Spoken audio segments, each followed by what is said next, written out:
This study session of Independent School District 535 School Board is called to order at 5:11 on Tuesday, August 25th, 2020, in room 137 of the Edison Building. Present is Mr. Michael Munoz, Superintendent of Schools, and a non-voting ex officio member of the board. Also present is Ms. Wendy Edgar, the Assistant Board Clerk. Ms. Edgar, would you please call the roll? Ms. Amundson. Here. Mr. Barlow. Here. Ms. Marvin. Here. Ms. Nathan. Here. Lusner. Chair Seelinger. Here. Ms. Here. Thank you. 2.01, approval of the agenda. Superintendent? There are no changes to the agenda. Move approval. Second, Marvin. Thank you. Ms. Edgar?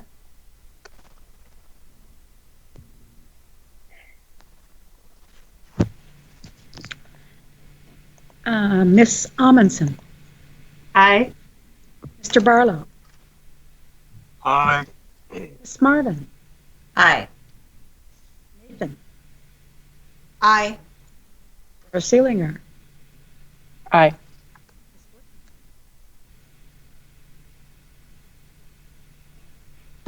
Aye. I didn't hear my name, but I'll say aye. Thank you. Okay. 7.01, Superintendent Goals. So we are circling back around in our annual work, some old annual work, some newish annual work. And our first item is Superintendent Goals. Jean, can I put you on the spot? I know I said I wasn't going to do that, or you actually asked me if I wouldn't do that, but and reiterate what you sent the board about superintendent goals. Do you have that in front of you? I sent a recommendation that, well, it's two parts. Can you hear me? Mm-hmm. That my thinking was that, or a discussion we had was that both the superintendent's goals and the school board goals should be based on the three universal goals of the strategic plan. In my thinking, the superintendent's goals for the year would not constitute the evaluation tool. That the superintendent and the board would focus on those three areas, and that the board would have objectives under each of those three goals. Superintendent would have objectives under each of those three goals, but that would not necessarily be the evaluation. You know, I'm thinking it's two different things. Our teachers always set goals for the year. What's something you really want to work on? It doesn't show whether or not you're a great teacher. It's just a focus for that particular year. And I'm thinking that especially our communication to the public is that we take the strategic plan seriously. We take the universal goals seriously. And for this year, these are some objectives that we want to be laser focused on, that we want to continue to assess and reassess throughout the year. Thanks, Jean. And I know we have, folks, we have 3 agenda items, and there is a bit of a overlap, but I'm going to try to keep us focused in our little sections, as to the extent possible anyway. So thanks, Jean, for that. She kind of took over the brains of the operation while I was kind of down and out this week. And then just another reminder about superintendent goals. Working from the MSBA diagram last year, superintendent goals should be short-term goals and indicators to help the school district reach its long-term goals. How many times can we say goals tonight?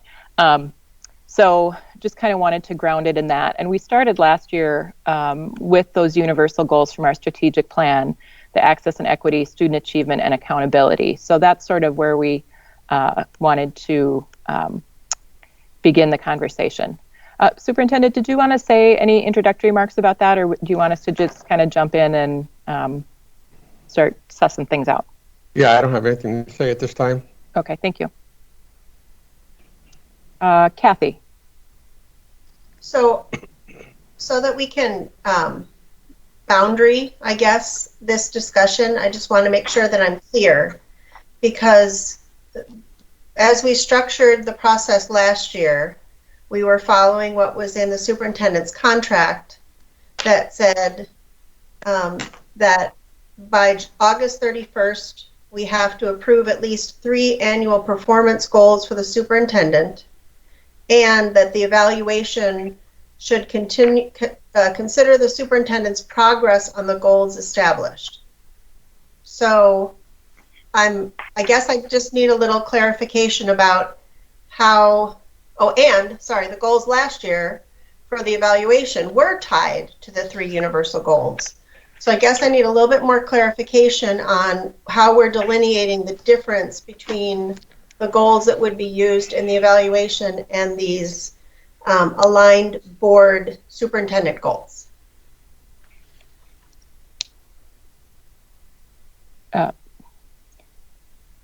Jean, go ahead.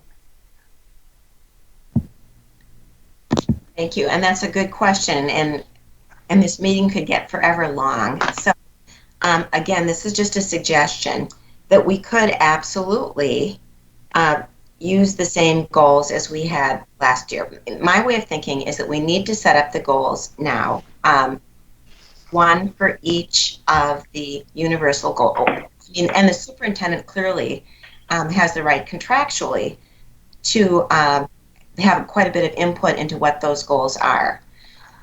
But the thinking is that if both the superintendent has these 1-year goals and the school board has the 1-year goals, and they are directly tied to access and equity, student achievement, accountability, and we use that language, that his goal or goals for access and equity may be different from the board's, but that would be a talking point that we could come to, that we could assess and reassess every year. Now, after this discussion, we may very well decide, as we did last year, that those 3 goals, and taking the language from MSBA or whatever, that becomes the evaluation tool.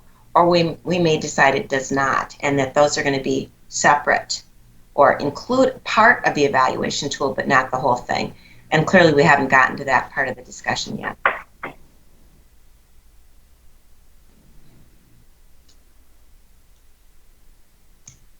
Go ahead, Kathy.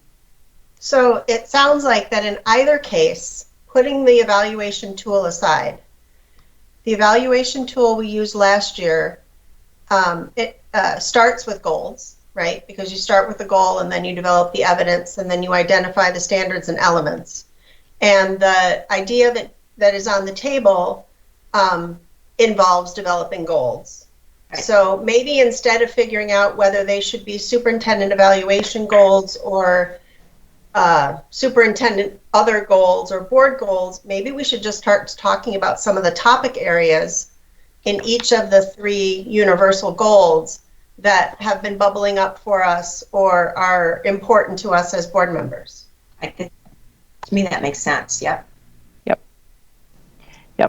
So let me just for our who used that word? Edification.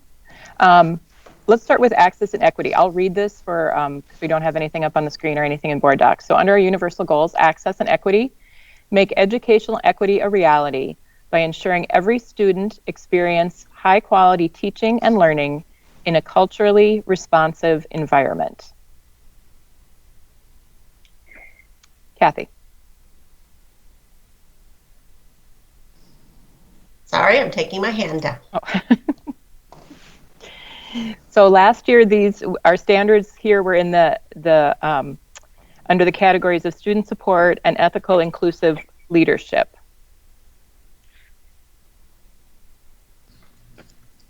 Is there anything under access and equity of that folks want to respond to? Go ahead, Melissa. I'm a little confused still as to what we're doing. Is this wasn't described in the process, and now we're doing something different? Is that? Could you just repeat our new approach? Do you want to take this? I can see Jean's face, so we're like both in like a half. So I think we're just thinking about what goals could be in each of the under each of the universal goals, which is similar to what we did last year in terms of developing the evaluation tool. So keeping the universal goals of access and equity, student achievement and accountability in mind, thinking about what those goals, what our goals under each of those categories would be. And are we getting them from another list, or are we just thinking them up out of our head? We're just thinking. I think we're brainstorming. Yeah. Okay, I'll start. And remembering our process last year, I think when the subcommittee was working on the goals, we started with things that were very specific, and we found we had to go to the more general. So I'm just going to start with the specific and have a goal of implementing year 1 of the 3-year equity plan. Right. And that was on my list as well, Kathy. Sorry, I'm drowning in papers here, but yes, mine was the development of that plan, and then the monitoring measures associated with that plan. So to me, that was, if we think about our goals, or, when they talk about SMART goals, things that are doable and measurable in the amount of time. And we know that that's something coming up.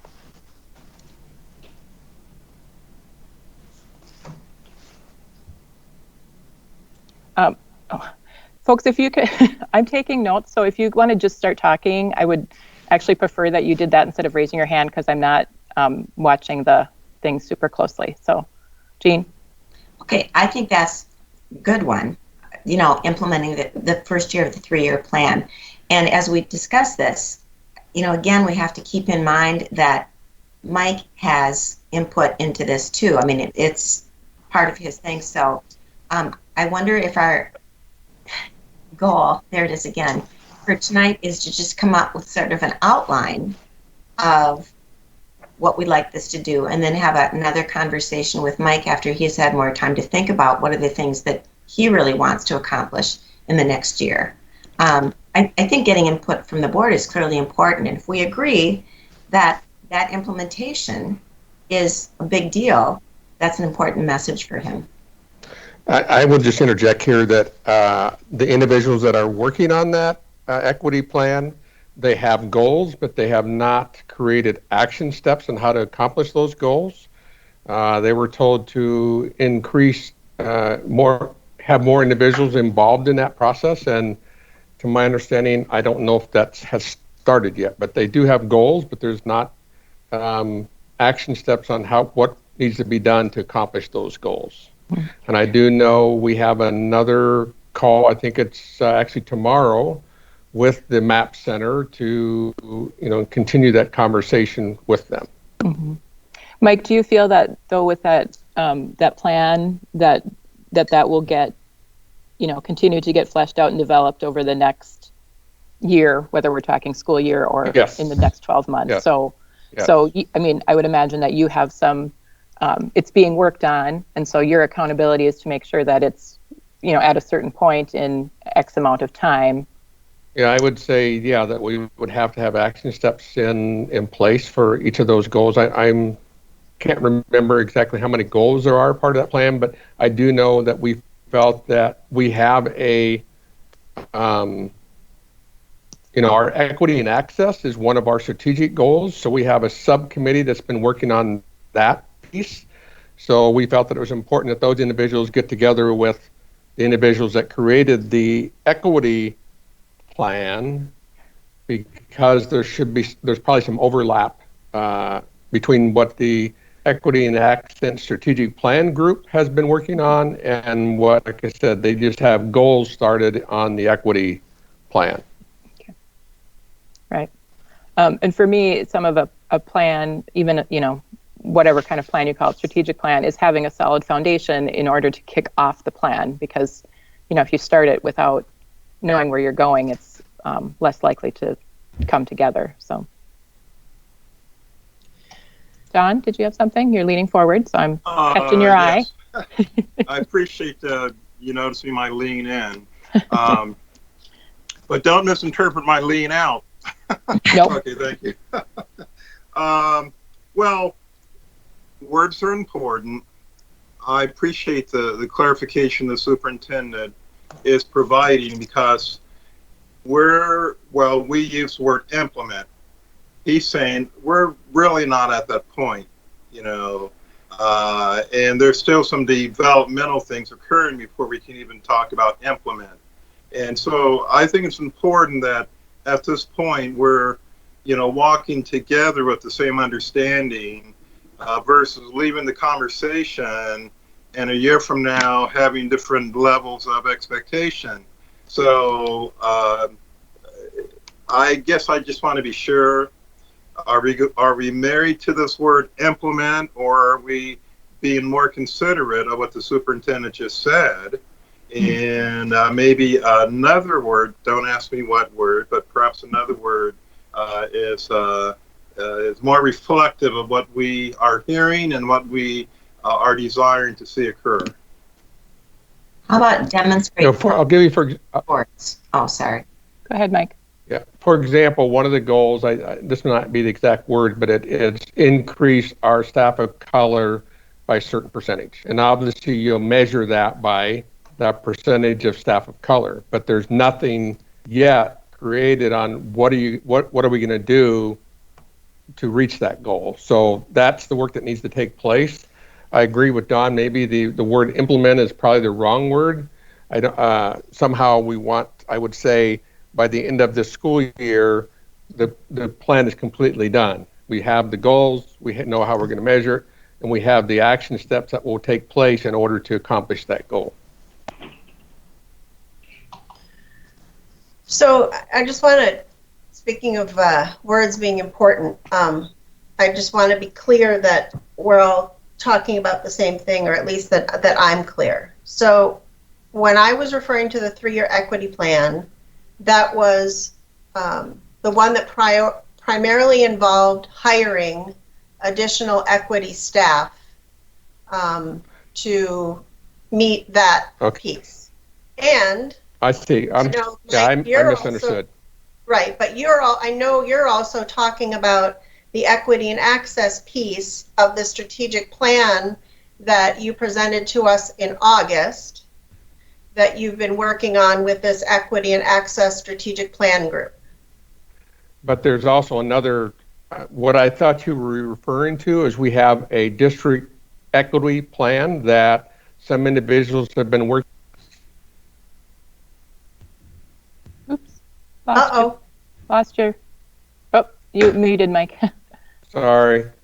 So there isn't which I thought you were referencing, Kathy, there's an actual equity plan that some individuals have been working with the MAP Center to create. There's like goals about increasing staff of color. I think there's something in there about the achievement gap, something in there about the discipline disparities. So that's, to me, it's a separate plan out there, but a lot of it connects to the strategic plan, the equity and access goal of the strategic plan. And that's why I say those two groups need to get together and see where the overlaps are, and maybe some of the measurements or action steps that group created can be used for the equity plan as well. The board has not seen the equity plan because that, like I said, it's still in goals, measurements.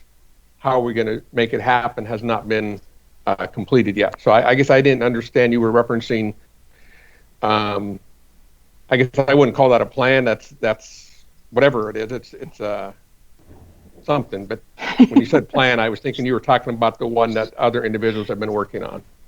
Right. Well, and maybe that's a goal by the end of the year, is to have all of those things merged, because it seems like if equity and access and equity is a universal goal, then everything that the district is doing related to that should somehow be related to that universal goal, and we should deal with it all at the same time, as opposed to, and I know that it's in different stages of development, but maybe that's part of achieving our yearly goal, is to have that all fused together, so that by the end of the year we not only have a plan and action steps and some goals, but we're not missing pieces in our understanding and in the community's understanding. Kathy, thank you for that clarification, because I was thinking the same way you were. I was thinking about we can't keep calling whatchamacallit, but the personnel plan over the next 3 years. So I think that's important. And a good point. I mean, there's a lot going on in terms of that could be 2 separate goals. Or Julie? Yeah. I'd really like to have some labels. So when you say equity plan, well, is it this equity plan? Is it that equity plan? Is it the staff equity plan? Is it the map work? Is it all of the above? Because we have one equity plan that was called a 3-year equity plan that was, Mike, you sent some details out on that, I don't know, several weeks ago when it first came up. Then we have the access and equity plan, which is something different that's being worked on internally right now. Do I have that right? Yeah, let me try to explain this again. One of our strategic plan goals is equity and access. Right. And that we have presented that to you, I think, a couple times. But with our work with the MAP Center, some individuals went to Indiana University, went through some training, and started creating a specific equity plan. And it has goals and measurements, but what it is missing is what actions need to happen in order to accomplish those goals.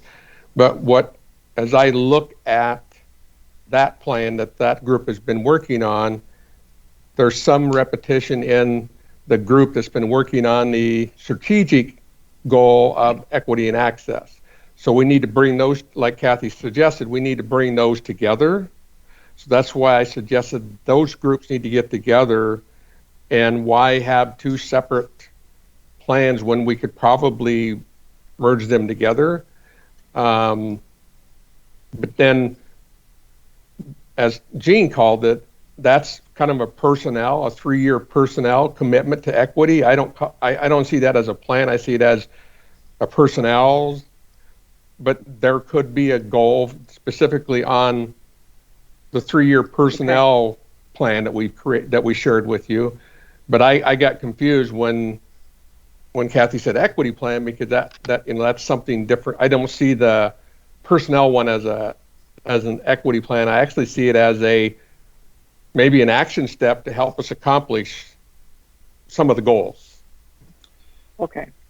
And if I may, Deborah, for me, I would term this a successful study session, in that where clarification is occurring, we're reaching that point in place of mutuality, as I call it, where we are hearing each other, okay, which I think is so important. Yet I also see sometimes we are convinced that what we have heard in one setting or venue, that information perhaps is not being shared, or how we may interpret what we've heard or what we're familiar with. So I'm thankful that clarification is occurring, for no other person's benefit, mine. And then, as I also listen, though we're not there yet, I see also then our responsibility, as a board, to make sure that we develop a equity policy. I mean, it's fine and good to, because that policy needs to probably be tied to these other things. I mean, we're not just, cutting these guys loose. Okay, go for it, and then we develop a policy that isn't aligned with the direction or anything that they're about. So let's not try to, overload, what our expectations are of others without assuming responsibility ourselves for what we need to do.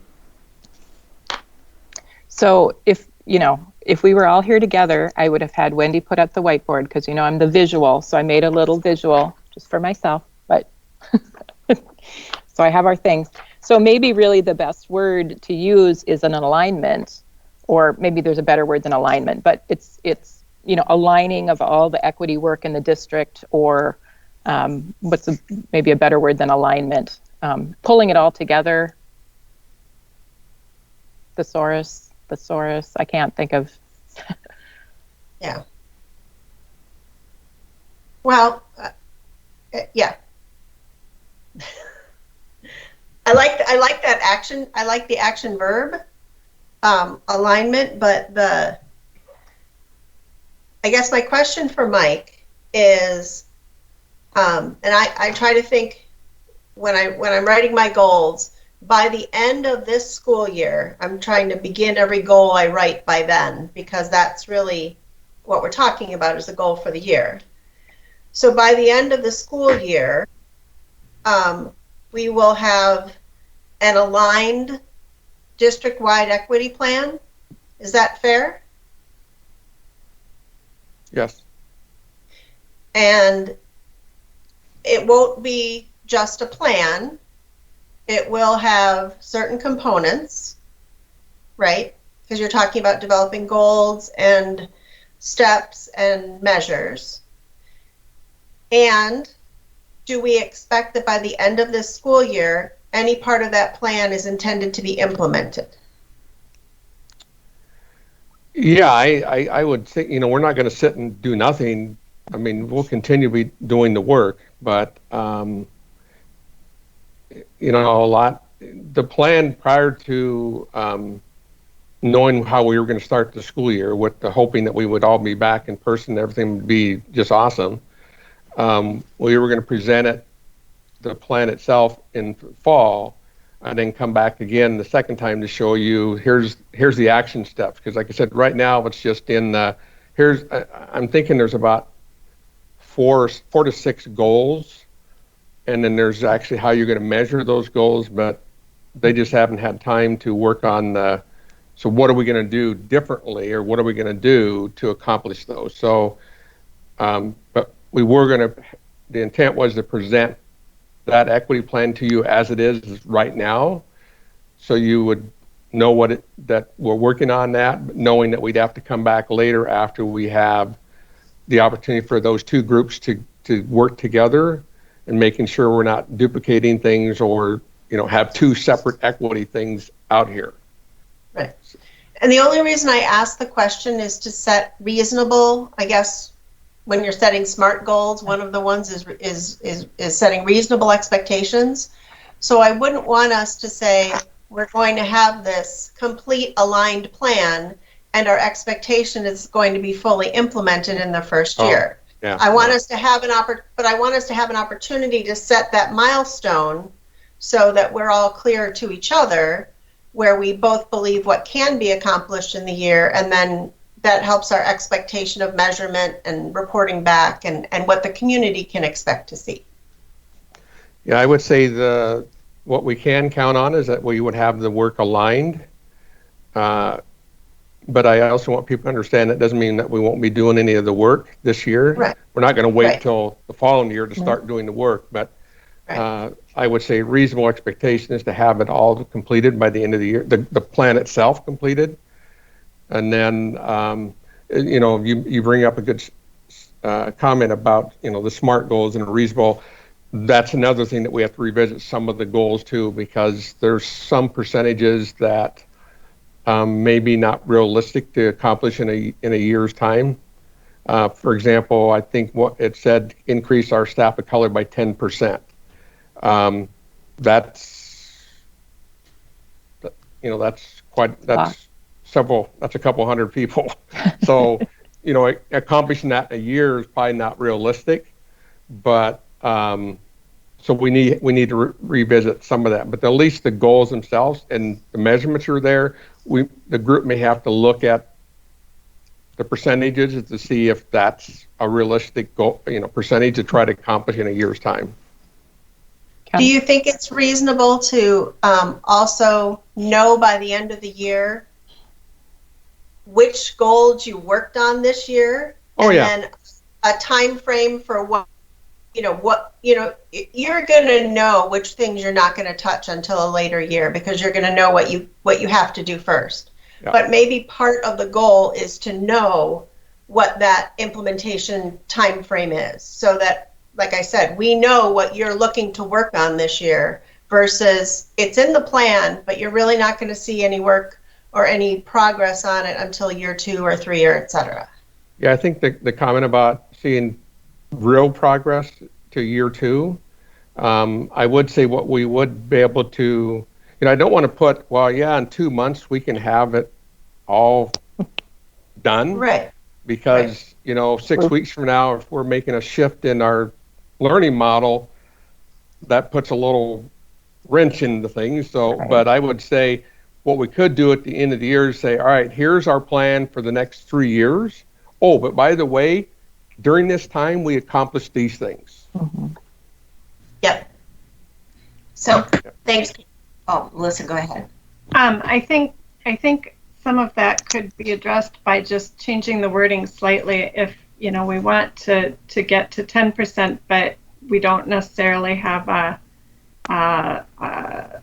end date projected for that. I think just saying that we want progress that can be measured and demonstrated and is more than just, we hired one person or something like that. So indicating, I don't want to say substantial, I need the thesaurus this time. Substantial isn't the word I'm looking for, but more than just, it could be chance, but like a demonstration that something that we did made a difference and we're moving in the right direction. Someone else can be the thesaurus for that. But that I think is realistic. Moving in the right direction, being able to show in some ways that we're moving towards it would satisfy me completely. Julie, you've had your hand up. Sorry, Julie. Yes, thank you. One of the things that I would like to see that I think could help all of us, I know it would help me, and maybe I'm the only one that needs this kind of help, and we don't need to have a discussion about all the different kinds of help I might need in other areas of my life right now, but not to be part of the sausage making, so to speak, but at least to be observing how the sausage is being made, and at what point are you in the process, rather than saying, okay, we're going to start here, and then in June we're going to have a big report as to what had to be adjusted or didn't have to be adjusted. So I mean, it would be helpful to me to know, as you're going along, which way you might be changing direction a little bit from maybe what we had originally discussed. That way it doesn't come as a surprise to anybody. I'm not asking for a whole lot of nitty-gritty detail. I mean, there's only so much sausage making anybody can stand to observe anyway. I don't know if I'm making myself clear. Yeah, I think what I think we could do once we get school up and running smoothly, what we could do is we could present the district equity plan as it exists today, and we can give you, here's the equity access goal of the strategic plan, here's where they both exist right now, this is what they look like, and then we'll come back later after we've brought the two together. So we could do that. Right, and I think also too, just to understand that maybe your team might think, well, I think this would work really well, and then it comes to pass that it really isn't working well, and we need to do something a little bit differently. I don't have any problem with that at all. I mean, when you think about how science works, science is successful because it depends on failure. So I don't look at, I'm putting failure in quotation marks here, necessarily as a bad thing, but something that you've learned along the way. I'll give you the example that we were using earlier. We're going to increase our employees of color by a certain percentage. Say you pick the number 50%, and then, because I know that's not doable, but then you say, well, we have had to adjust because we have learned this and this and this and this and this, And so we're adjusting it back to this number, which may be doable, but we're still not really sure how much time it'll take. That's the kind of information I think that would help me, just to have an understanding of where we are in the process rather than waiting for a finished product. Yeah, I can commit to bringing it this fall. I don't want to commit to a month yet because I don't know what's going to happen between now and the next couple of weeks until we get school running smoothly. Then we can turn our attention to this. But I don't know why we couldn't bring the two and to show you here's how they look right now, and then we'll come back at the end of the year to show you how we brought them all together, and then also report any kind of progress we've made during in this between. year. Yeah.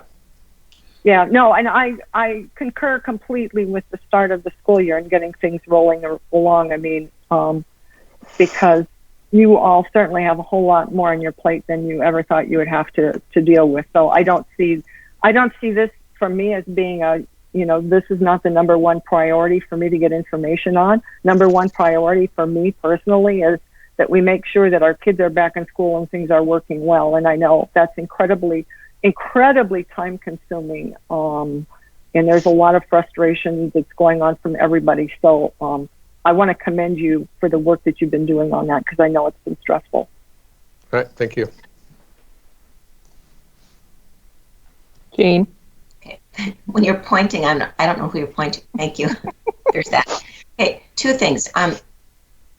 Again, going back to what I think part of the power of this is the superintendent has a goal under access and equity, and the board has a goal under access and equity.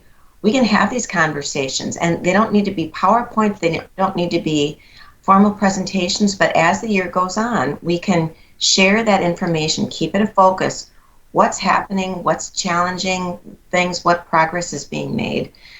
So to me, there's real power in that. And then a process question about this. I think this is a really valuable conversation, but if we're looking to get through superintendent goals, board goals, and the tool, could we agree, and I don't want to push Mike into something because, as we agreed, as we know, he has input into what his goals are for the year. But could we agree, maybe, that this, generally, this getting things aligned, both the personnel plan, the equity plan, access plan, that's one goal that, if Mike agrees, that would be, we think it would be meaningful for him to have. And then work on how that's going to look in terms of the exact verbiage. And certainly, Mike, as far as I'm concerned, would be the one that comes up with that. And then we'd move on to the next category. I don't want to rush us through this, but yeah, I think my contract says I can make a suggestion, so that's about as far as I can go. So I'll make my suggestion and I'll just keep quiet. I like the goal that you just mentioned. I would also add it the 2 or 3, I don't remember how many were, that this past year's goals that did not meet your expectations. I mean, if this wasn't a principal or a teacher, end of the year, we would say, these are areas you need to work on the next year. So why would we go from totally different goals when apparently there's something that didn't meet your expectations? So why would you not want to work on those this coming school year to see that there's progress made in those areas? So I would suggest, I don't remember, there was either 2 or 3 that didn't get to a certain level. And then add this new one about aligning all the equity work. So that would be my suggestion. I'll leave it as that. And if I may, Debbie. Yes, you may. Deborah, I'm sorry. I agree. Had not the superintendent mentioned that, I would have referenced that myself. I mean, we thought those goals so important to where, we had input regarding them. And they were either important enough to stand the test of time, meaning they're still important, or they never were, being somewhat, facetious on that point. Though quickly moving from that to this other area of importance, I believe anyway, it's been alluded to. I mean, the truth is, there's a lot of uncertainty and will be for some time. Okay, the pandemic, we don't know. Okay, that's going to be an influencing factor regarding a whole lot of stuff. Okay, revenue impact, budgetary impacts. I mean, these are things. We're setting goals, and maybe we need to set some goals regarding, the budget, other things like that, instead of things. We need the district, able to move forward and continue to deliver educational services to our children, however many there may be within the district. And, rather than, and goals are important, they're important. Though I think we're investing potentially a lot of energy without considering, I think, the influencing factors that can alter all of what we may be suggesting, proposing, trying to tie to time and or reporting period. So I'll be quiet beyond that. Go ahead, Kathy. So I'm not going to forget to wrap back around to what Dr. Barlow just said, but I just want to make sure that I'm clear, because I've heard it used interchangeably, that there are targets for student outcomes, whether they're performance outcomes or discipline rates or social and emotional measures that we hope our programming is impacting. But there's also things that we're doing, programs that we're implementing, people that we're hiring that are part of the equity plan. So I just want to make sure that as part of what we're talking about is we're going to talk about the steps we're going to take to implement, but we're also coming up with a set of measures as to what we think we're influencing at the end of the process to improve whatever metrics for our students. We're doing all of that in this plan, right, Mike? Can't hear you. You're on mute. I could try to find it. I know it's on my computer somewhere, but I know there's a goal on achievement. I know there's a goal on discipline disparities. There's a goal on staff of color. I'm drawing a blank on what the other ones are, but so they are obviously, for the one you'd use discipline data, for the other one you'd use our, if by chance we do MCAs this year, that you would use that. So there are measurements in place for that separate equity, and there's also some measurements in place for the equity access strategic goals. So we just, that's why they need to come together.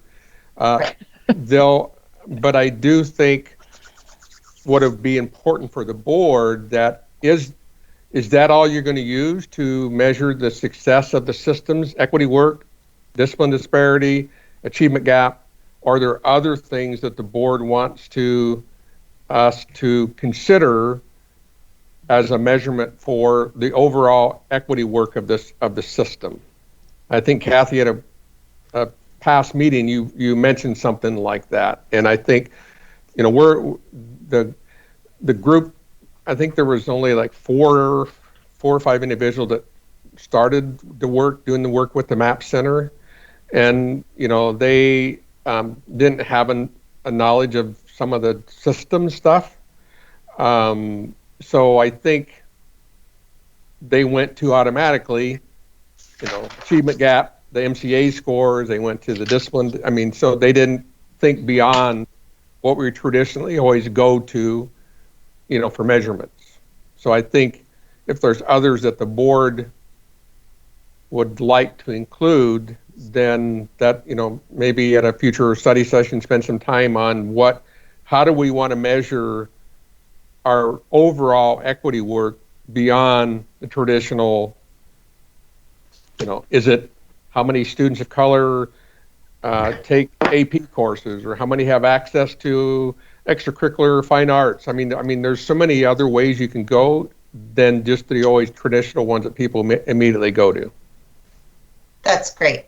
And that, that you're already thinking about that and making it part of the step is the question I want answered. Yeah. And I just want to flip back to what Director Barlow said about this being a challenging year. I personally believe this is a challenging year, not just because of COVID, but because of the racial equity issues that our community has brought up to us. So personally, I want to stay committed, no matter our method of delivery and no matter the challenges that the pandemic gives us, that we stay committed to this access and equity goal, even if it means, unfortunately for the superintendent, that horses need to be changed midstream or plans need to be changed because they have to adapt to our method of delivery. But I think the goals that we set, whether it's the measures that we come up with or what we're going to try to achieve during this year, I really want us to stay committed to that, because we have to keep doing it. Our community is telling us that. Well, we would never just stop doing that work. It's just you're too committed and embedded right now. Yeah. You're already on Right. the path. Well, and I think that's important for our community to hear. Julie? Yeah, I think, one thing that might come up is, how do we provide equity and access during the time of the pandemic? So even though that might not be necessarily part of the bigger 3-year plan, it's what we're dealing with right now. So I would anticipate that there would be some kind of a deviation in what comes to the forefront when you're dealing with all of this. I mean, we've had some discussions right now about, and the community has, do kids have access to computers? What if they need to meet with a teacher? Can they come in person? What's the transportation? How do we do all that? I mean, that's all under that big umbrella of equity and access. And we're trying to look for some silver linings here. I'm thinking that, one of the things that the pandemic has really shown us is there is a lot of inequity and a lot of access that's been there all along, but it's really been, we can really see it. It's really in our faces right now. And, that's something that obviously the school district can't solve on its own. I mean, there has to be some partnering, and I know there already is, with other community groups in terms of, how do we, if the district can't afford to buy computers, how do we get those to the kids? How's everybody else going to chip in? So, but I really like your line of thinking on this, Mike. And I think it's really good. So thank you for that. I think, you just as we presented our model plan for starting the school year, there's a lot of equity in it already. I mean, we're not doing just DL. We're providing an opportunity for kids to come in and get help. We're bringing newcomers. They're doing hybrid. Some of the intense special ed programs are coming in 4 days a week. So, and you'll see an agenda item on our first September meeting that's going to get at the technology equity access. So we're going to be bringing forward something that's going to help address that. So I think that's why I said that we're not going to stop doing the work. It was center of our conversations when we created our bringing kids back to school for the fall. That was all part of that conversation. It will continue to be conversation on everything that we talk about. And I think that, one of the big pieces of this is the communication that we have, that you have with the board. I've really appreciated knowing, most of the details that you just mentioned, but I think that's really helpful, rather than saying, oh my gosh, I have no idea what's going on. So, the more you can do of that just to keep us informed, not that we're going to get into the sausage making, but just, hey, this equity, it's working really, really, really well. And then when we get questions from our constituents, we can say, well, they have a plan for this. And not to get too far off track, but, how does the district communicate that to the community at large so that people don't, we've all gotten those emails, the district is doing absolutely nothing, and I know that you're using as many of the tools in the toolbox as you can to get that information out there, but it's a goal to keep striving for. Okay, I'm going to go to Melissa and kind of try to keep us back on track of goal setting. Go ahead, Melissa. Great, because I was just going to propose a goal. So if our universal goal under access and equity says make educational equity a reality by ensuring every student experience high quality teaching and learning in a culturally responsive environment, and if our goal right now, our task, there's the word goal again, our task at hand is to create the wording of what we want to accomplish in the short term, so the next year or whatever term we're looking at, I assume it's a year.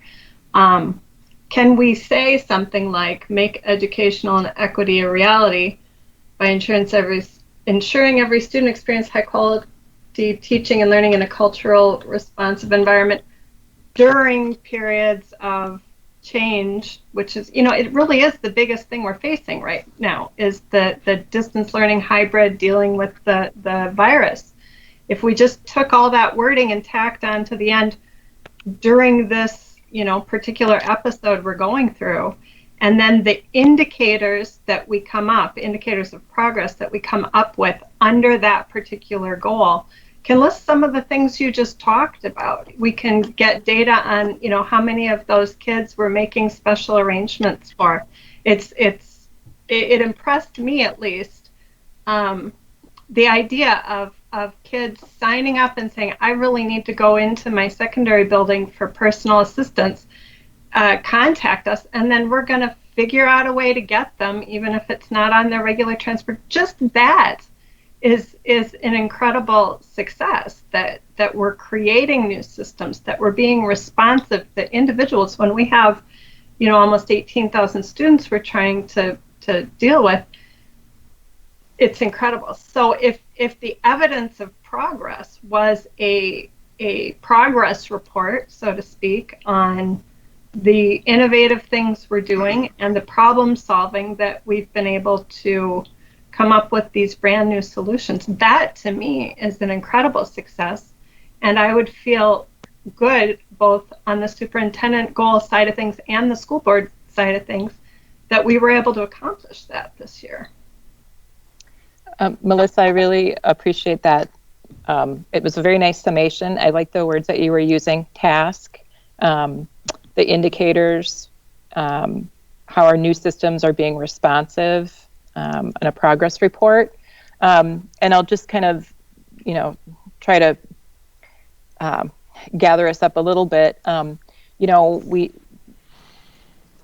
There's the ability to walk out of here and have some really set goals and perfect language. Let's also remember, this is kind of a little bit of a brain dump, brainstorming, kind of getting some things out, not too long belabored on any one thing, that maybe we just will circle back with some more formal language, and that will give Mark a little bit of ownership too. I wouldn't want to walk away and say this is what we're doing and whatever. So I appreciate that. Well, and I would put forward that maybe some of these things that we're talking about, should this be a goal or should this not be a goal, maybe that is a little bit too specific, and maybe it would just get folded into our indicators of progress. There can be a long list of indicators of progress, and that can include the hiring of a diverse staff as one of the indicators rather than the goal on its own. Got it. Thank you. Yeah, Kathy? And Melissa, I agree with your perspective of wrapping a goal around this experience of whatever we want to call it, COVID or pandemic. And I had on my list that I wanted to see that as an independent goal for this year, because I do think that the two themes that we're seeing and hearing from our community is the racial equity piece, racial and people of color equity piece, and the impacts of COVID. So I think the other thing that I'm hearing related to a COVID goal in the webinars and the articles of what people are saying watch out for is the impact on student learning. And I know, Superintendent, that we could potentially be impacted in our ability to measure how COVID has impacted student learning because we didn't take the MCAs last year. We're not going to have data from the MCAs this year until beyond this period of time that we're doing the work and doing an end of the year evaluation, if you will. So maybe part of that is figuring out what formative or summative assessments or other data we have that is going to allow us to measure student learning, in addition to how we've delivered, whether it be distance learning or hybrid, which is, you know, a lot of what I heard Melissa and Julie talking about. But then, you know, at the end of the year, knowing where our kids are academically so we can move forward from that.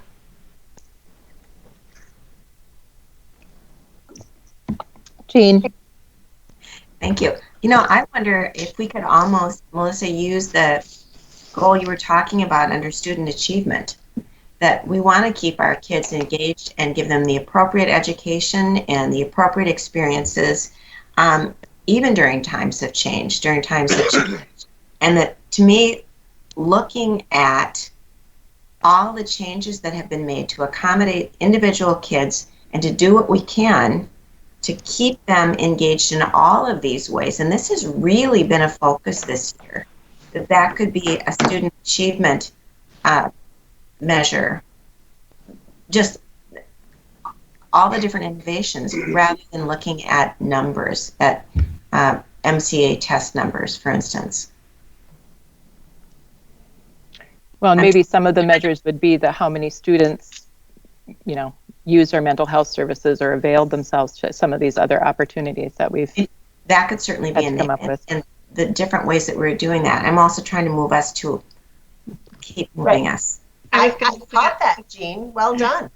Especially since some of these things are out of our control. We can't say our goals are based on testing that we don't have control over this year. Exactly. And I'm not looking to set a student achievement goal. I am looking to set a student achievement goal because I know that's where Jean wants us to go. But as part of the student achievement goal, I'm not looking to set a metric as to where student achievement needs to be, more of we've figured out how we're measuring student achievement this year in the absence of our traditional methods. Right, good.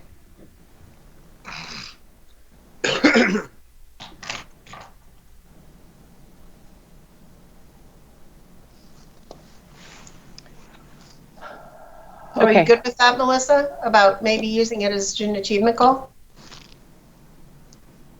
Well, I'm fine with whatever other people think is a good idea, but it kind of, to me, it was tacking on to whatever goals we come up with a specific phrase that says under the circumstances, a specific phrase that says in this ever-changing, challenging time, just so that it communicates both to us, so that we keep in mind what's realistic, because who knows what's going to happen in the next year. You know, next it's going to be a meteor hitting us or whatever, but it's that kind of year.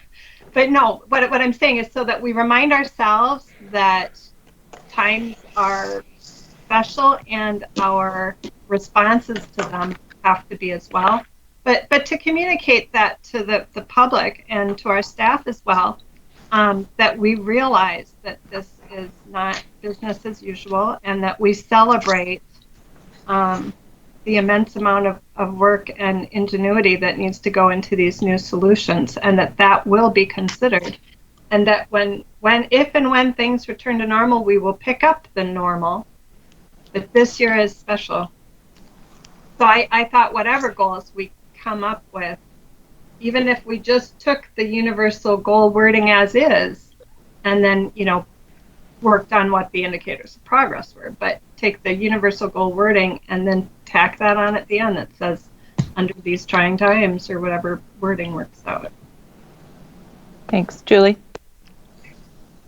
Yes, what I think is really exciting, and Kathy made sort of a mention to it, is how do we measure student achievement in the absence of traditional methods? And I know, Mike, you had worked or had lots of conversations last spring with teachers about, we're learning things by distance learning through our distance learning that we wouldn't maybe have considered otherwise, that we can take back to our classrooms once, everybody is physically there in person.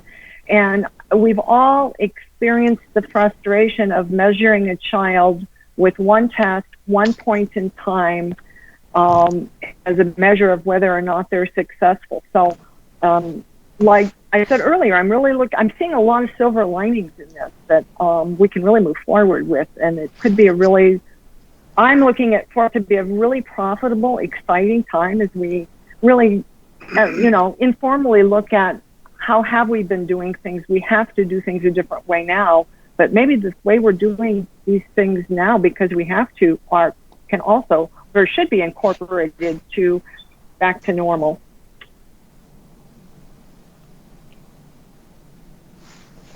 Okay, what else? What next? Well, I'd like to hear Mike weigh in on how he and his team are perceiving. Right now, when I look at the back to school plan and everything you laid out, your intent is to do everything that you've laid out because you think that it's an important component. But it's too early to talk about measuring success because we're still trying to make it happen. But when we look back at it at the end of the year, let's talk technology because Julie brought it up. Our goal is to make sure that every child has the technology they need to do whatever academic delivery system we're doing. So at the end of the year, is it reasonable to look back at a metric that says we got to 85%, 95% of what that goal is, or is it just more important for us to make it happen than to think about collecting data along the way? Well, to me, making it happen is more important than reporting to you as 89, 90%. And actually, you'll find out next week it's going to be 100%. So I think that'll be an easy goal to accomplish. Let's do that one. But yeah, okay. That's a plan we're bringing next Tuesday to use some of that money that we have to spend by December to hopefully get to 1-to-1 for every student in our system. And that's okay, right? If that's the goal that you're setting for our district and we achieve it, that's great. I'm just wondering, is it going to be reasonable to even have a list of indicators like that where we can look back at the end of the year, wherever we end up, and say, here's how we did? Right. No, I think that's reasonable. Okay. If we're good with that, and setting the general goals, and we're getting more specific here, and then continuing to work on with Mike, what will the indicators be? I'm thinking if we can get that much done during this meeting, that's pretty good. Because I think the indicators have to be kind of a shared decision as well. What makes sense to the superintendent? What do we need? And then negotiate that.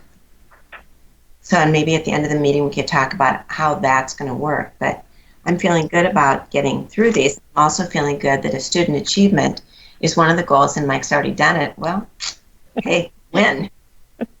Overachieved there. So in our universal goals, student achievement is about our graduate profile, which is sort of the other thing that, guides our work. And so, and I'm not expecting you to speak to that at the moment, Mike, but that's just the kind of the reminder for, the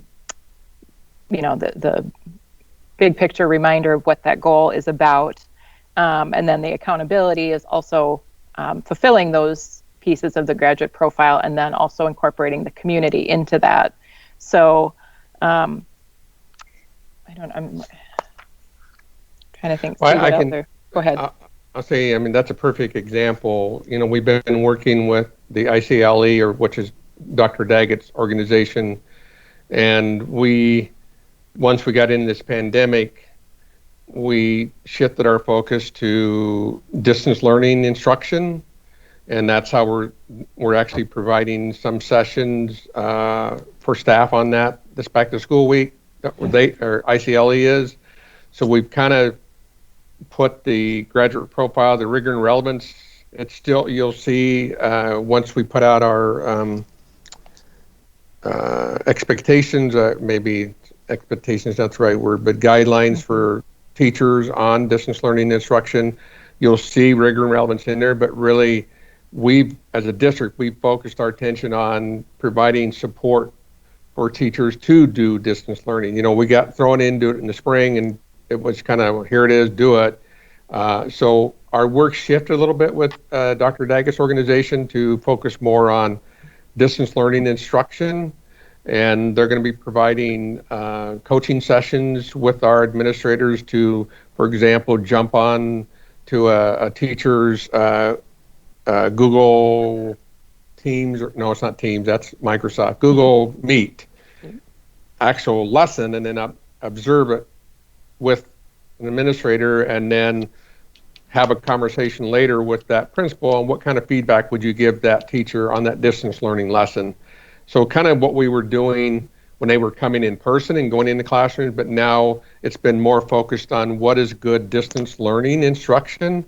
So it's still kind of connected to the rigor and relevance, which we believe we have to get to in order to get the graduate profile. But I just wanted to let you know that we did make a slight shift with them at the start of this year, because we thought it was important, since we're doing so much distance learning right now, or will be doing so much distance learning. Right. My personal note on that was, you know, assuring high quality learning during pandemic, and using feedback, which you certainly did in the spring as well. But I think that's an important piece of, as we move forward with whatever model we're using, is what's working, what's not working, what can we, pulling those best practices, which you did a lot of in the spring, which I appreciate. Other thoughts on big goals, superintendent goals? We feel we got some things down to kind of.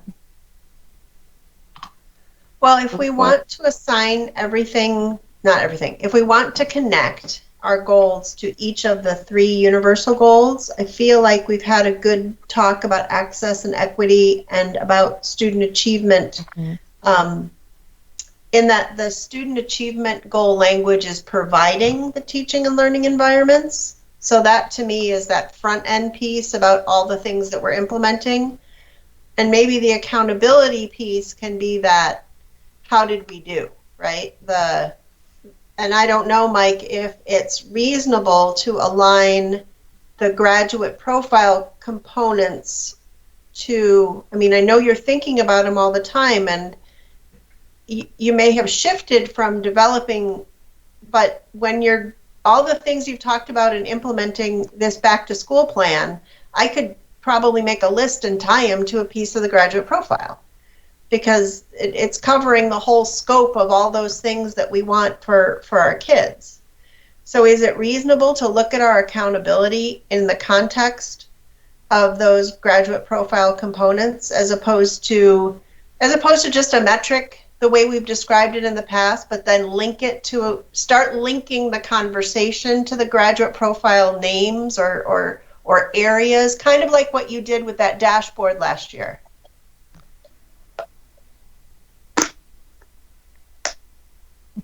Mute. You're muted.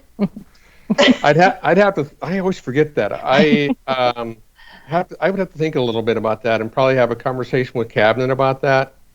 I mean, because my immediate thought when I think graduate profile, it's really, and I've said this before, I think, is that we have to change the way we're teaching in order to get those, in order for our kids to get those kind of skills. We can no longer just, I'm sitting in front of the classroom where, in front of my computer, and you're listening to me and taking notes.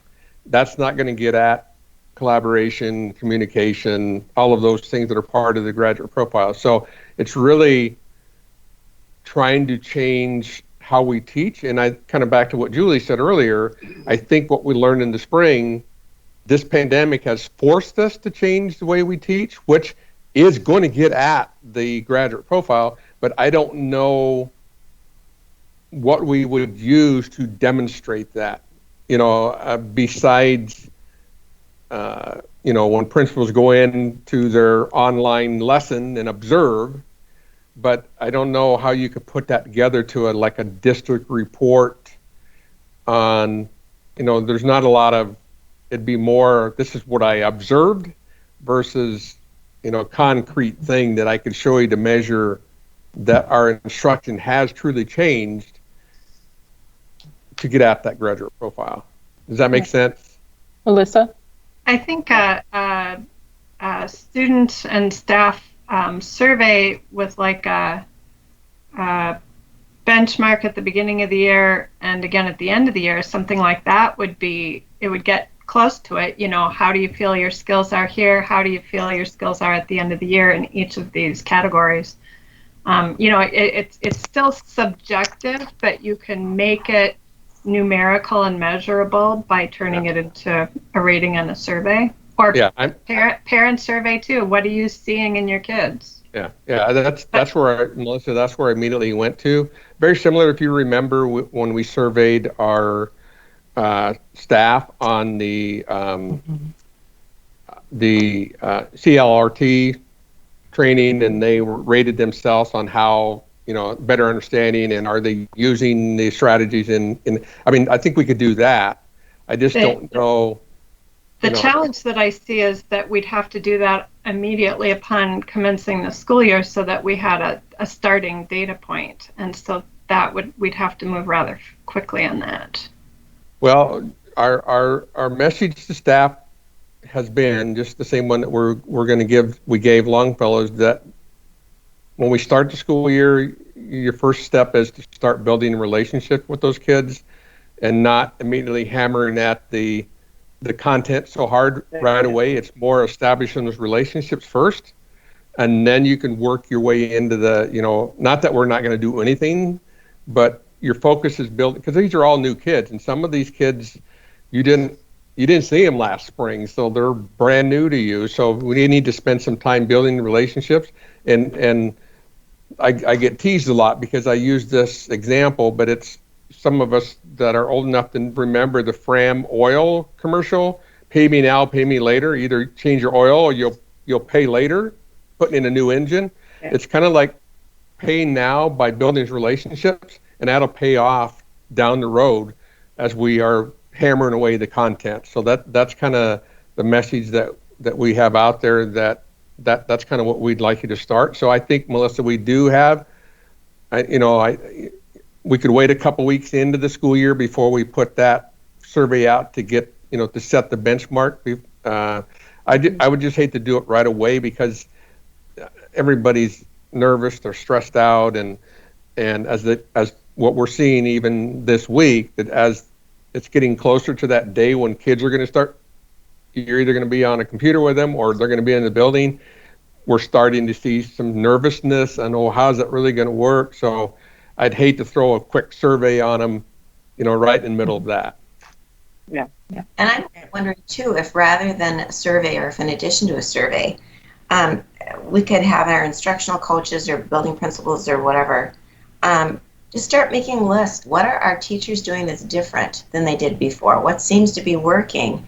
And then in what ways are our buildings and our district reaching out to the community during this time to engage them to help our kids be engaged? Because I think for this whole thing, engagement and empowerment is the issue, more so than academic skills even. How are we keeping the kids caring about their education? So maybe it's just we develop a tutorial things to know about in the future. This stuff worked, this stuff didn't work. These are the community groups that we never thought we could collaborate with.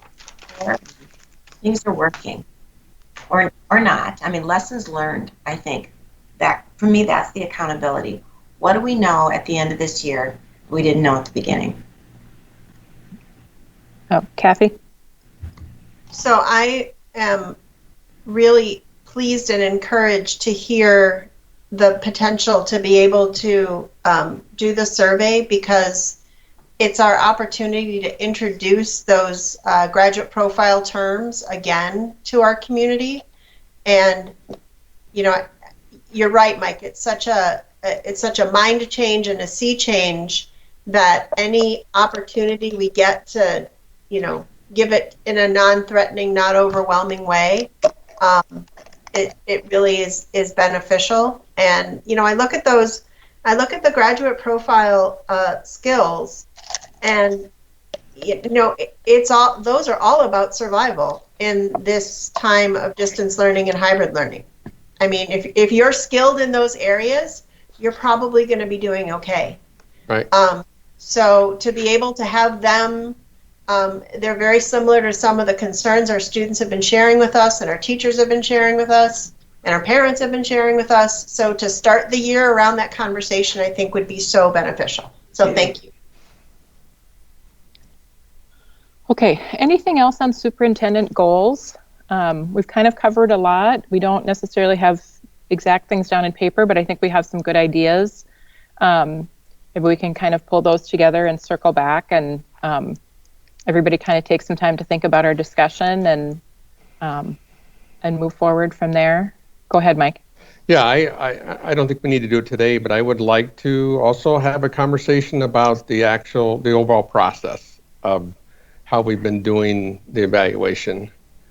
Yep. I've shared a few of my thoughts with Deborah and Jean, but I think I'd like to sometime in the future us have a conversation about the actual process, not just the goals or the tool itself, but the whole process of from closed session and everything. So yep. I'd like to have a conversation about that in the future. Yep, perfect. Thank you. Anything else on goals, or are you guys ready to move in on talking about the tool, which will be a much shorter discussion? No one's making eye contact or raising their hand. Okay, I'm moving us on. 7.02, the superintendent evaluation tool.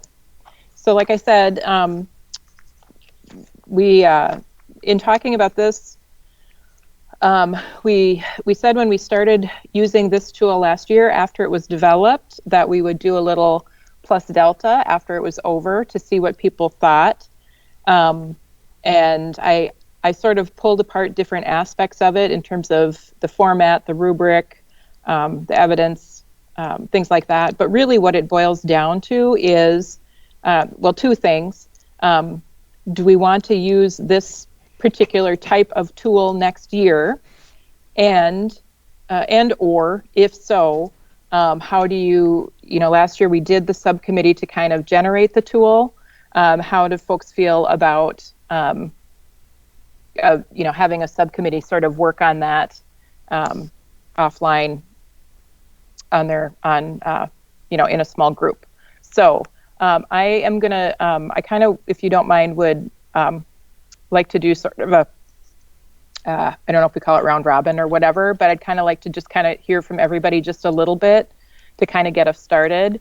Not super, it doesn't have to be super duper in depth or weedy, but just, you know, impressions. Tool, yay, nay, subcommittee, okay, maybe, no, whatever. So does someone who want to start in particular?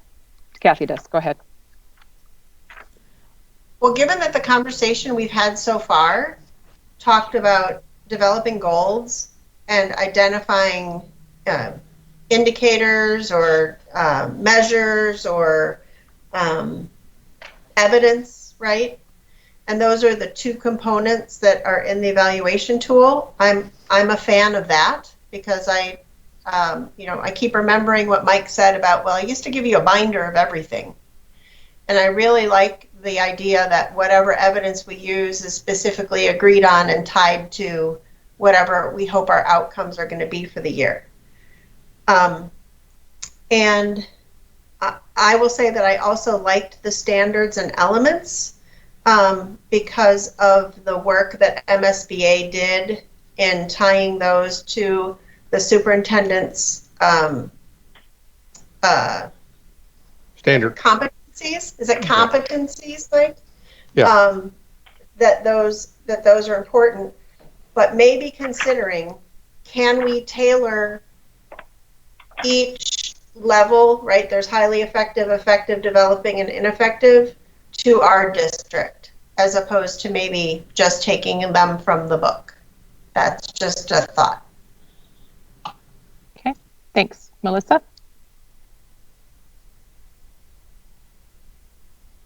Oh, you need to unmute him. Shoot. It's a little bit in reaction to what Director Nathan just said, but also one of my frustrations with the tool. You guys remember that I had trouble landing on a number and I went with a lot of halves, which made you guys all a little bit nuts. For me, a better tool would have a better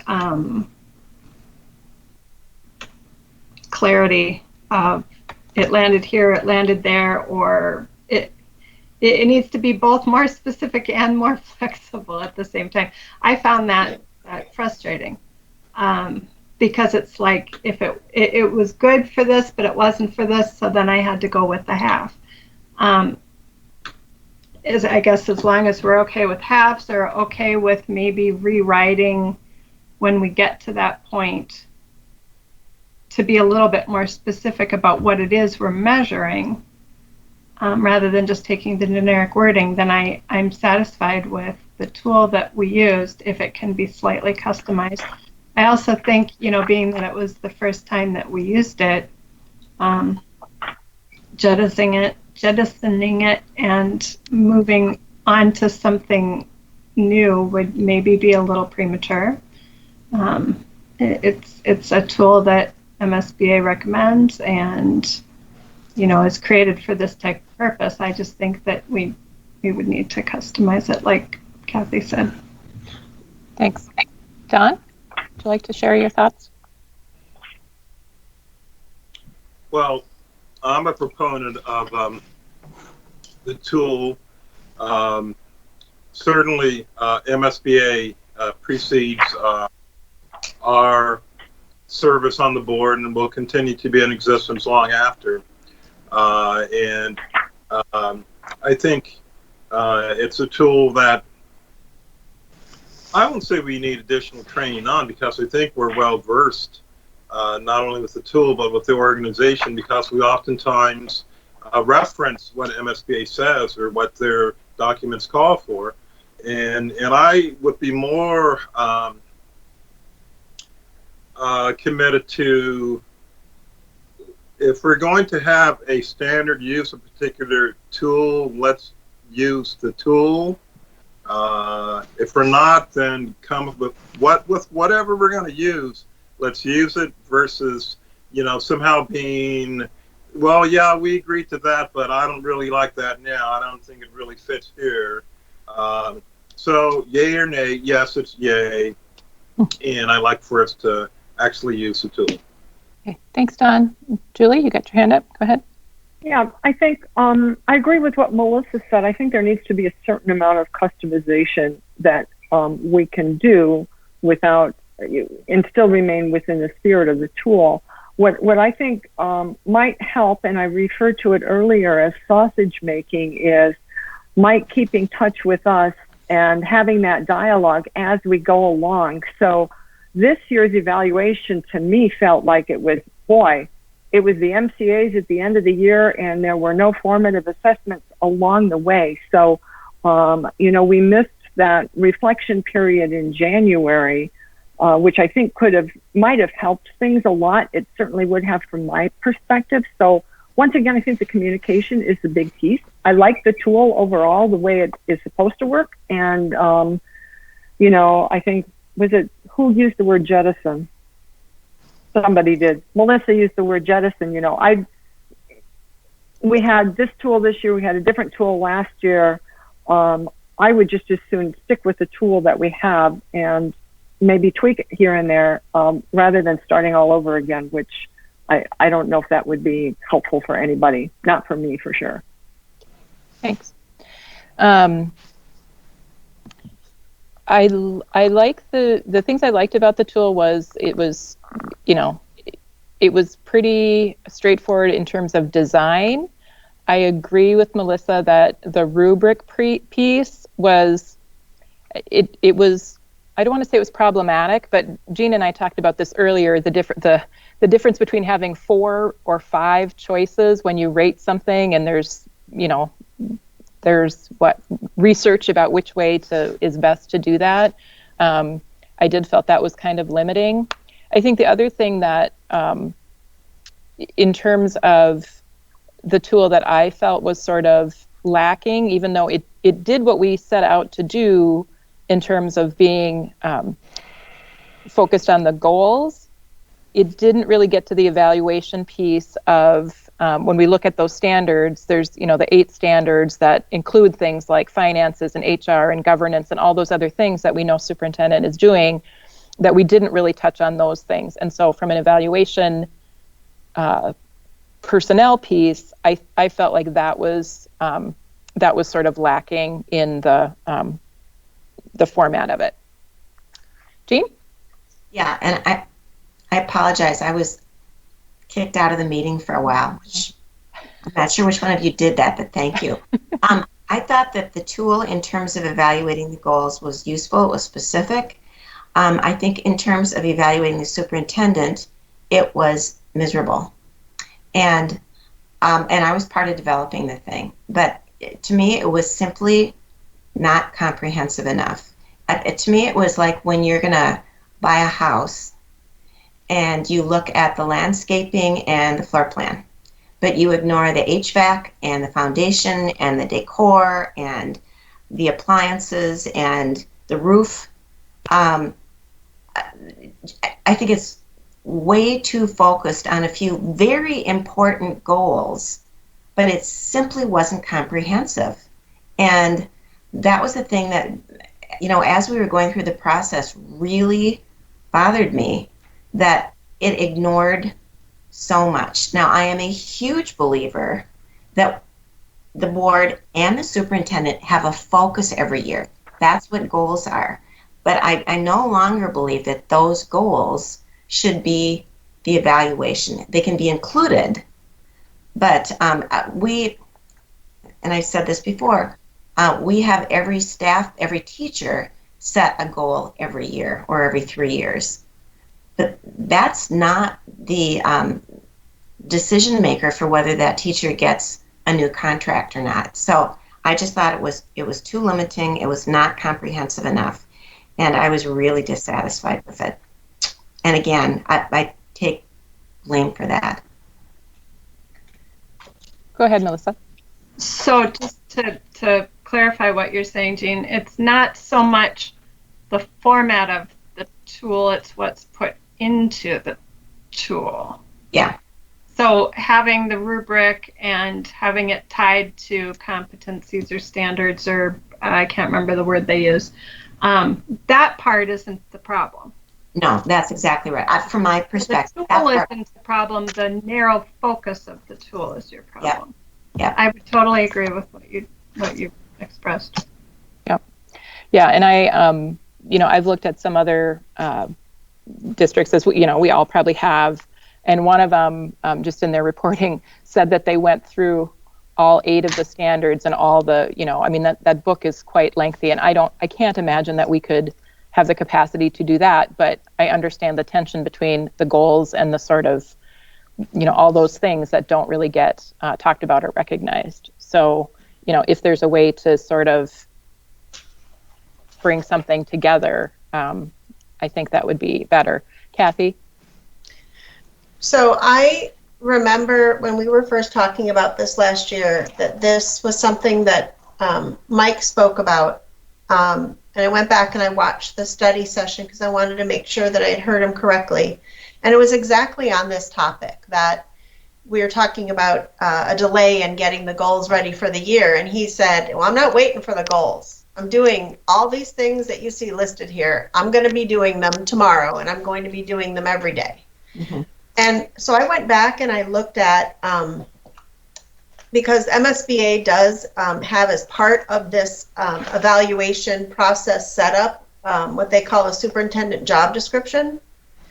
And I was trying to distinguish between, Jean, what you just said is it's important to have goals for the year, but there's other pieces of the superintendent's job that happens every year. Mm-hmm. So maybe, and I don't know how Mike feels about this, but your job description or your duties as they're listed in the contract really don't themselves even cover all the competencies. Right. So between the material that is available as a sample from MSBA, your current contract language, and some other examples, we could come up with a job description that really represents, hey, this is what you're going to do every year, and we would be able to use that as part of the evaluation in addition to those goals that we set for this year that are specific to our current year circumstance. That was just a thought I had on how to address that comprehensiveness. Julie?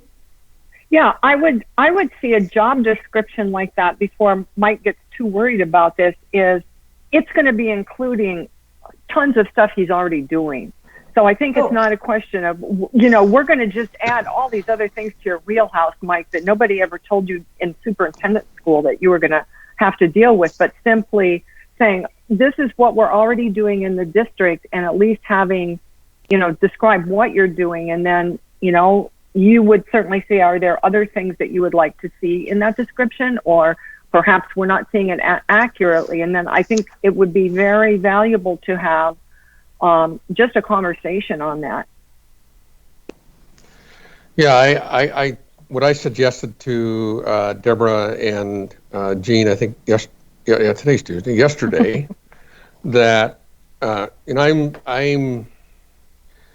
agree with the comments that have been made about the tool. I think when you take 3 of the goals or the competencies, I think Minnesota calls them, but really where my understanding is where they got those is they stole them from Iowa's standards for superintendents, which I was fortunate to be part of a group that created those for the state of Iowa.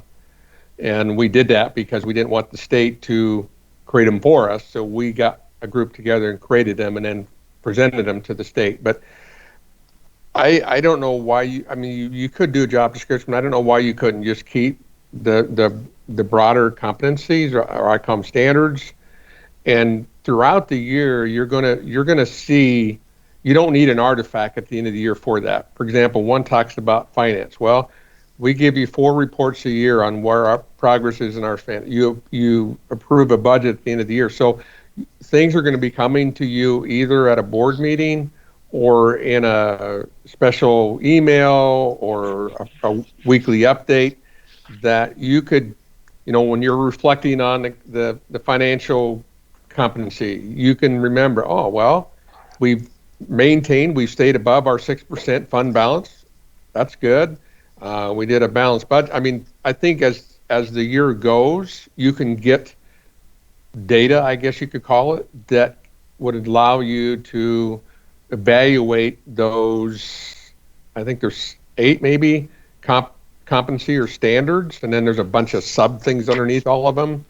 But I think there's things that throughout the year that would allow you to evaluate those areas. It doesn't have to be Julie mentioned earlier, a huge 3-ring binder with all these artifacts, which would be stuff that would be stuff that was presented at a board meeting, stuck in a 3-ring binder. So I think you could have things that would happen or occur during the year that would allow you to evaluate all of those competencies, and you could still request for the specific goals on our previous conversation. Then there would be separate artifacts for those three, for those goal areas. I would also, I think, suggest that in the future that when you get to the year where a superintendent's getting close to ending their current contract, that you would use more than just the progress on the goals to make that determination. Because in my example, we've totally ignored the fact that we passed the $180 million referendum and all these other things that took place. But if you look at based just on those three goals, I don't think that's a really good, true indicator of the entire work that your superintendent would have done that year or throughout 3 years of their 3-year contract. Thanks, Mike. Melissa and then Julie have their hands up. I was just about to say the same sort of thing, that focusing on goal, you choose goals based on areas that you think are deficient. And if all you're doing is evaluating the superintendent on areas that may or may not have positive shining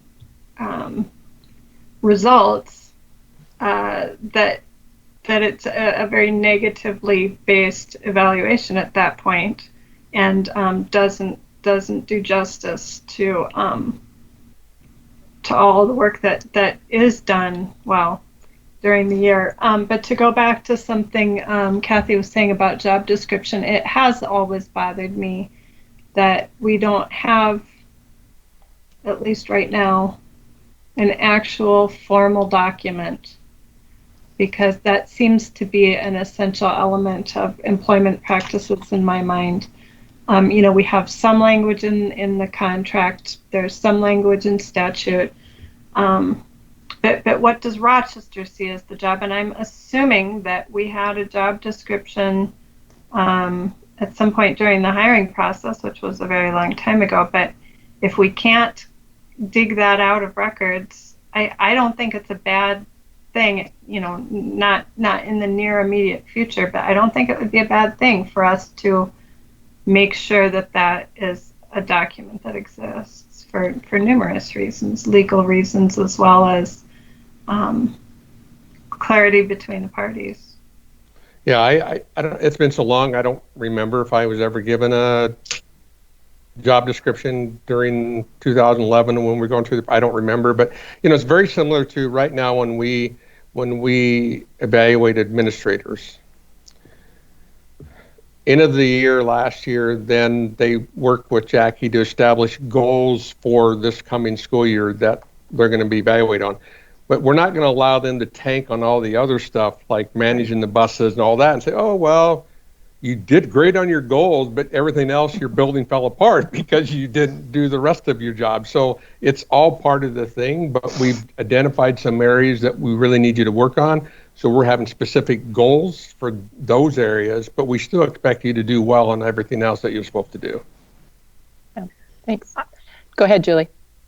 Yeah, I think what would be helpful for me is having such a job description, which is almost really like a list, is that when these things do come up in discussion at the board table, it's, not that you have a checklist and you're just, checking it off to make sure you've got it, but it would help me to stay focused on, all of the things that you are doing, and might also serve as a vehicle for the district to really be able to inform the public about all the things that we are doing and we're doing well, many of which are the normal kinds of everyday things that you take for granted, but other people may not be thinking about in those terms as to, what does the superintendent actually, what does he actually do?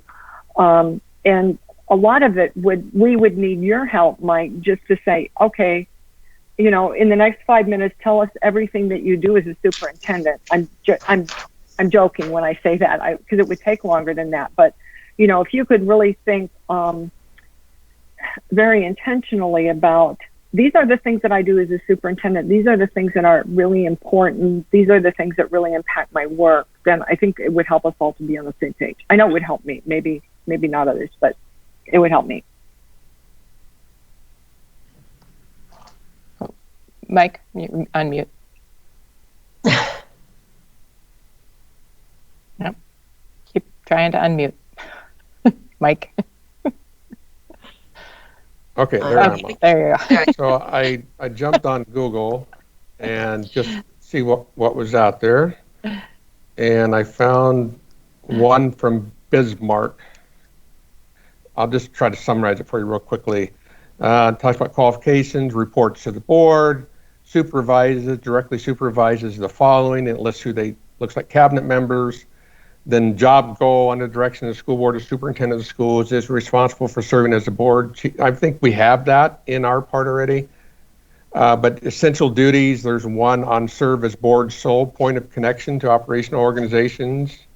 The second one is serves as chief executive officer to the board, manages, makes, and delegates all administrative decisions within the district, manages and oversees the actions of all district employees, the use of district facilities, and the application of district funds and their impact on district objectives, provides leadership in developing and maintaining the best possible educational programs and services, represents the school district before the public with other school districts and other audiences, responsible for recruitment and retention of all licensed classified staff, provides management oversight over the human resource manager, performs other comparable duties of like or similar nature as assigned.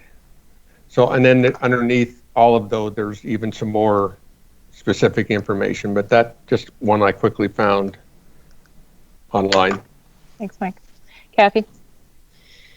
Well, and Mike, your suggestion about looking at data or evidence throughout the year as it comes up also ties into one of our board, I'm not going to call it a board goal because we haven't said it yet, but a board task that we've talked about in the past about the annual board agenda.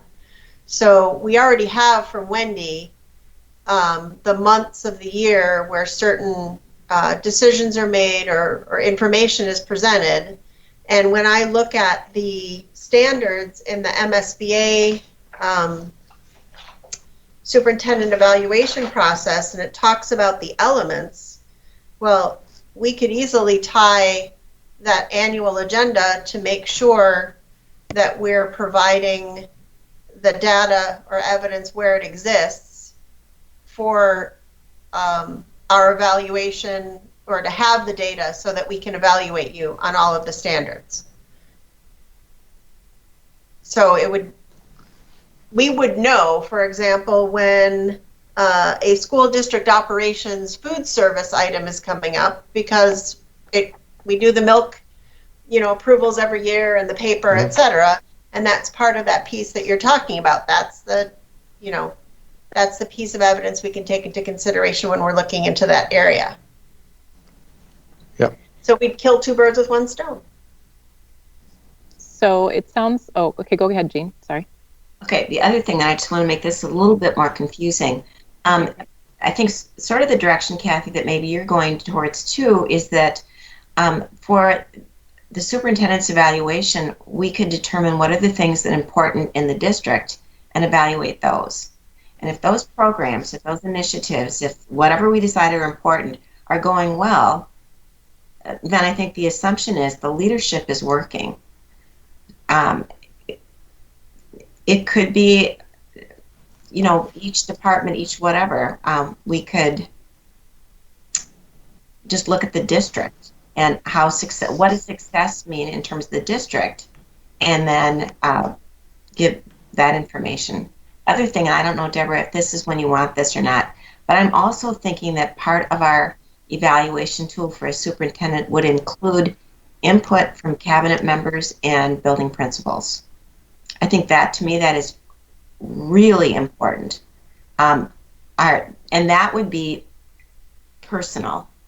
Does the superintendent support me? Does he include me in decision making?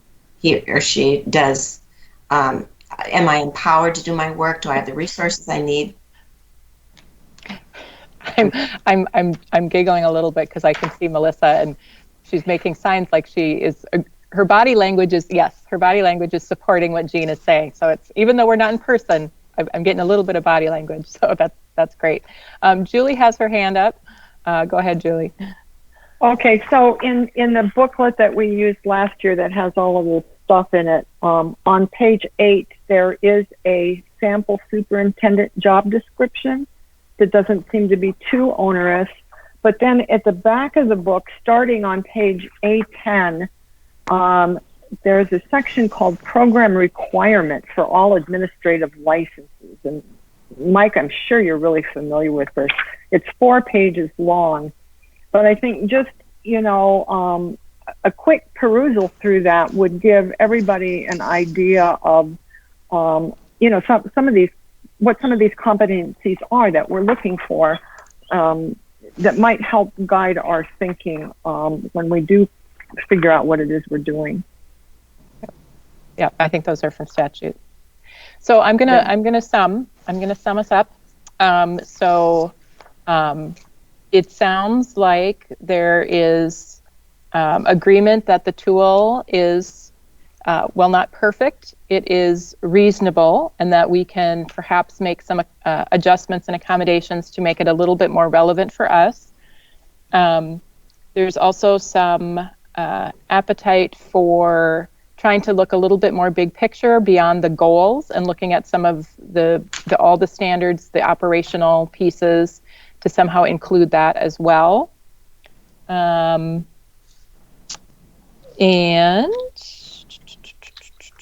Looking at maybe sort of developing, for lack of a better word, some sort of job description or some shared competencies on some sort of document. And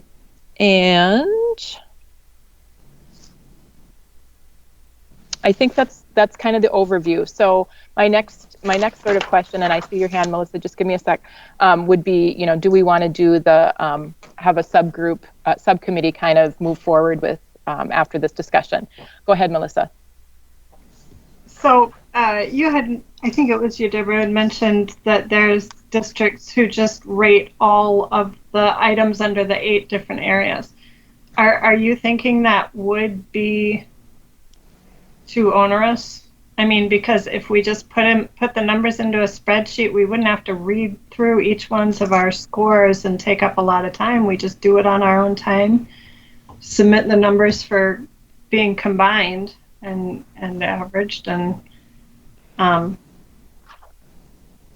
it would be simple, and it would address some of the concerns that we had in terms of it not addressing everything, all the good things that are done every day, rather than just the tough things that we're focusing on. Yeah, I don't know. I think when I hear, and I'm trying to think who it was who did it. I think it was Burnsville. Under standard 1 governance team, there's 1, 2, 3, 4, 5 elements. And so for each of the standards, there's so many elements, it feels a little bit overwhelming to me. Although, I don't know. I guess I would need a little bit more. And actually, you're right. Now that you mention it, I remember looking at those and thinking to myself, how in the world would I even know if this was done? Right. So there would be way too much evidence that would need to be collected for some of those items. I would just have to say, I don't know. Yeah. So, yeah, I withdraw my suggestion. Don, what do you got? Yes, I agree with you. I think we're probably at a point where this could be referred to a subcommittee to work on, and then we probably move on to our final item for tonight. All right, thanks, Don. Kathy, do you have something else? No. Okay. So let me find my piece of paper. If we're referring it to a subcommittee, do we all have a shared understanding of what their task is? Because I don't. Yep. So let me start with this, Melissa. That's a good point. So if if we establish a subcommittee by policy, we do that by resolution, and it has to have the number of members, the term, the charge of the committee. So my proposal is that I would come with that to our September meeting saying we want to, put in place a short-term ad hoc committee like we did last time to look at the superintendent evaluation tool. So in terms of the work, what would be, I would say from what I have gathered, it would be, and happy to have you guys chime in as well, is start with the premise of the format we used this year from the workbook. Consider the rubric, the 1 through 4 rubric, and is there a better rubric that might help us get, I don't want to say more comfortable. I'm looking at you, Melissa, because I feel like you and I maybe were the ones who struggled most with that 1 through 4, but maybe a measuring rubric that felt a little more, I don't know what the word is, easy, genuine, reflective, something. Look at a way for some of what we've talked about in terms of the goals versus the, I'm just going to use day-to-day, how the day-to-day stuff could be considered. What else?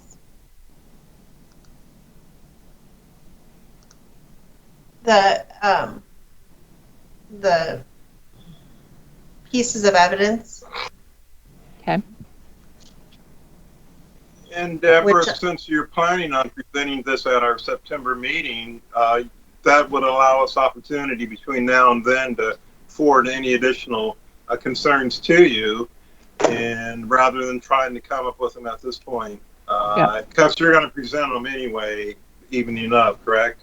Yeah, I think my best case scenario is that whatever day, by the end of the week, I would come with some sort of resolution to be able to sit in board docs, and then, saying this is the charge of the committee based on what we talked about. And then if anybody was like, oh, that wasn't reflected in we missed that or something, I think, that's appropriate.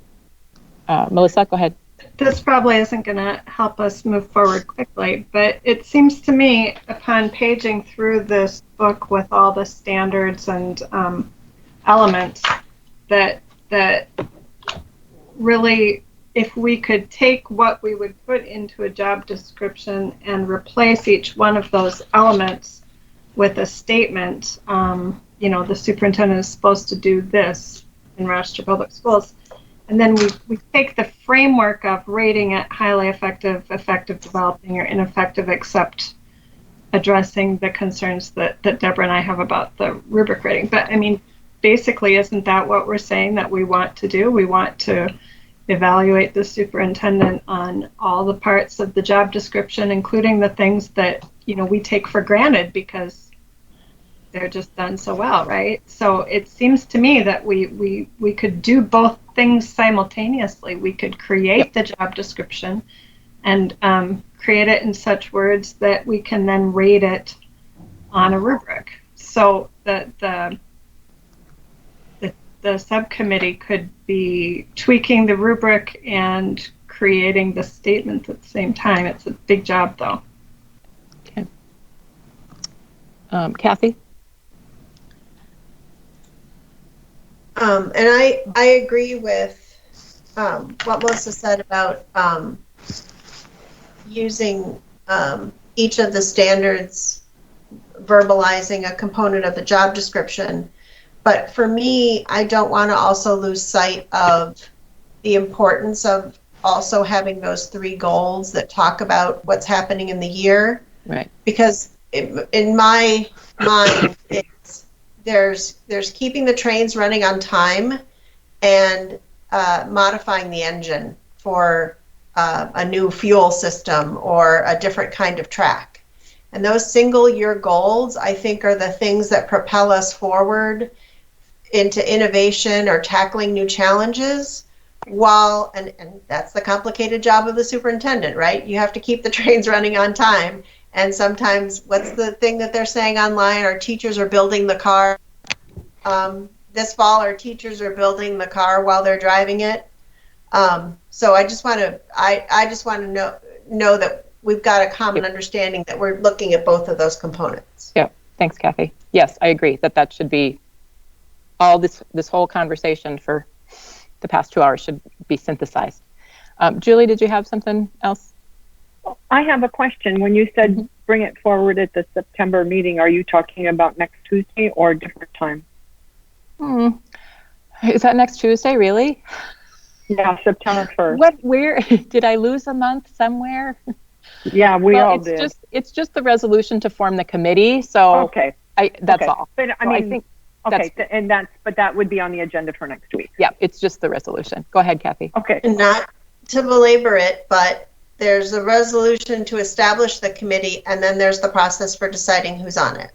Correct. So is that part of the resolution, or is that something we have to hash out? I think I would just, I would probably say if you're interested in being on the committee, email me. Is that fair enough? And then, and that will also help, since Mark isn't here, then he would have a chance to, go ahead, Melissa. So the whole committee thing, I mean, I think that people who want to be involved because they feel strongly about it, and I'm one of those people who's complained about this in the past. If we can't get above 3 people for some reason, I mean, really, is there a problem with us having it 4 and posting it as a public meeting or whatever that be?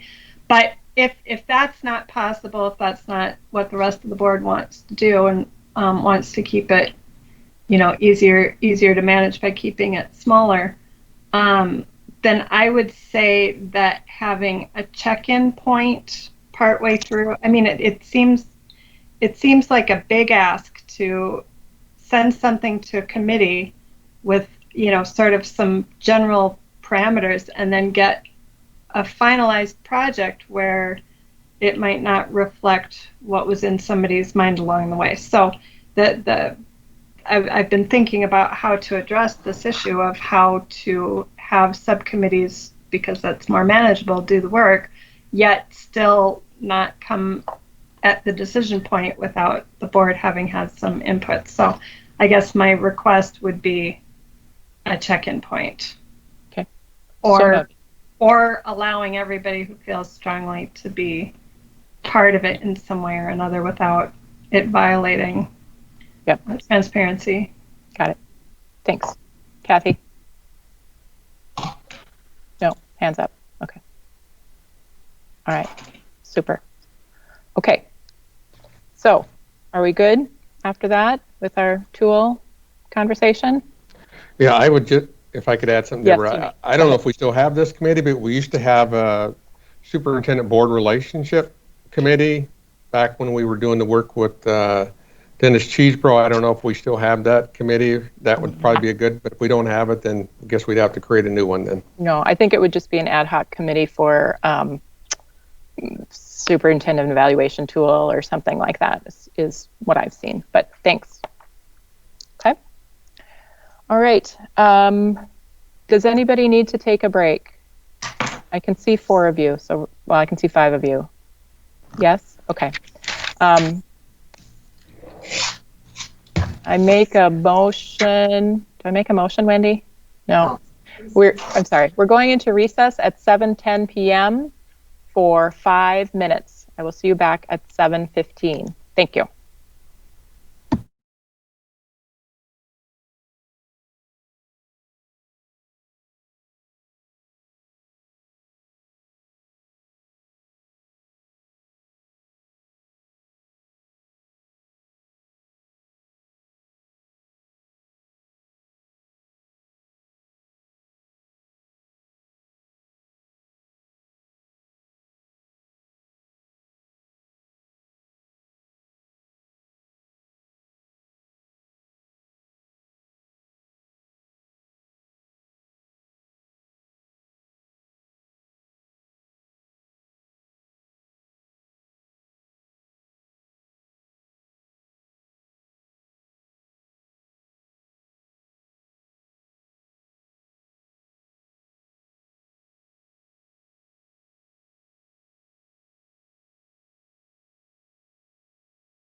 Thanks, everybody. 7.03, board goals / self-evaluation. So, board members, as you may recall, we did our board self-evaluation last winter. Gail Gilman from MSBA was here with us in February. March came, the pandemic, and knocked us kind of off our feet. So we're kind of circling back. But one of the things that we talked about then, and is sort of an MSBA thing, and I've seen with other boards, as I'm sure many of you have as well, is that boards have goals as well as superintendents. And so that was sort of the impetus for this agenda item. And as Jean alluded to early on and in her email, that our goals should probably, sort of align or come in the same sort of flavors and categories as any superintendent goals. So, Jean, would you be willing to kind of start us off on some of the thinking about that? Or you can say no, I guess, but it's kind of... No, I'd be happy to. Thank you. We've talked before that sometimes we spend so much time, and it's necessary time, talking about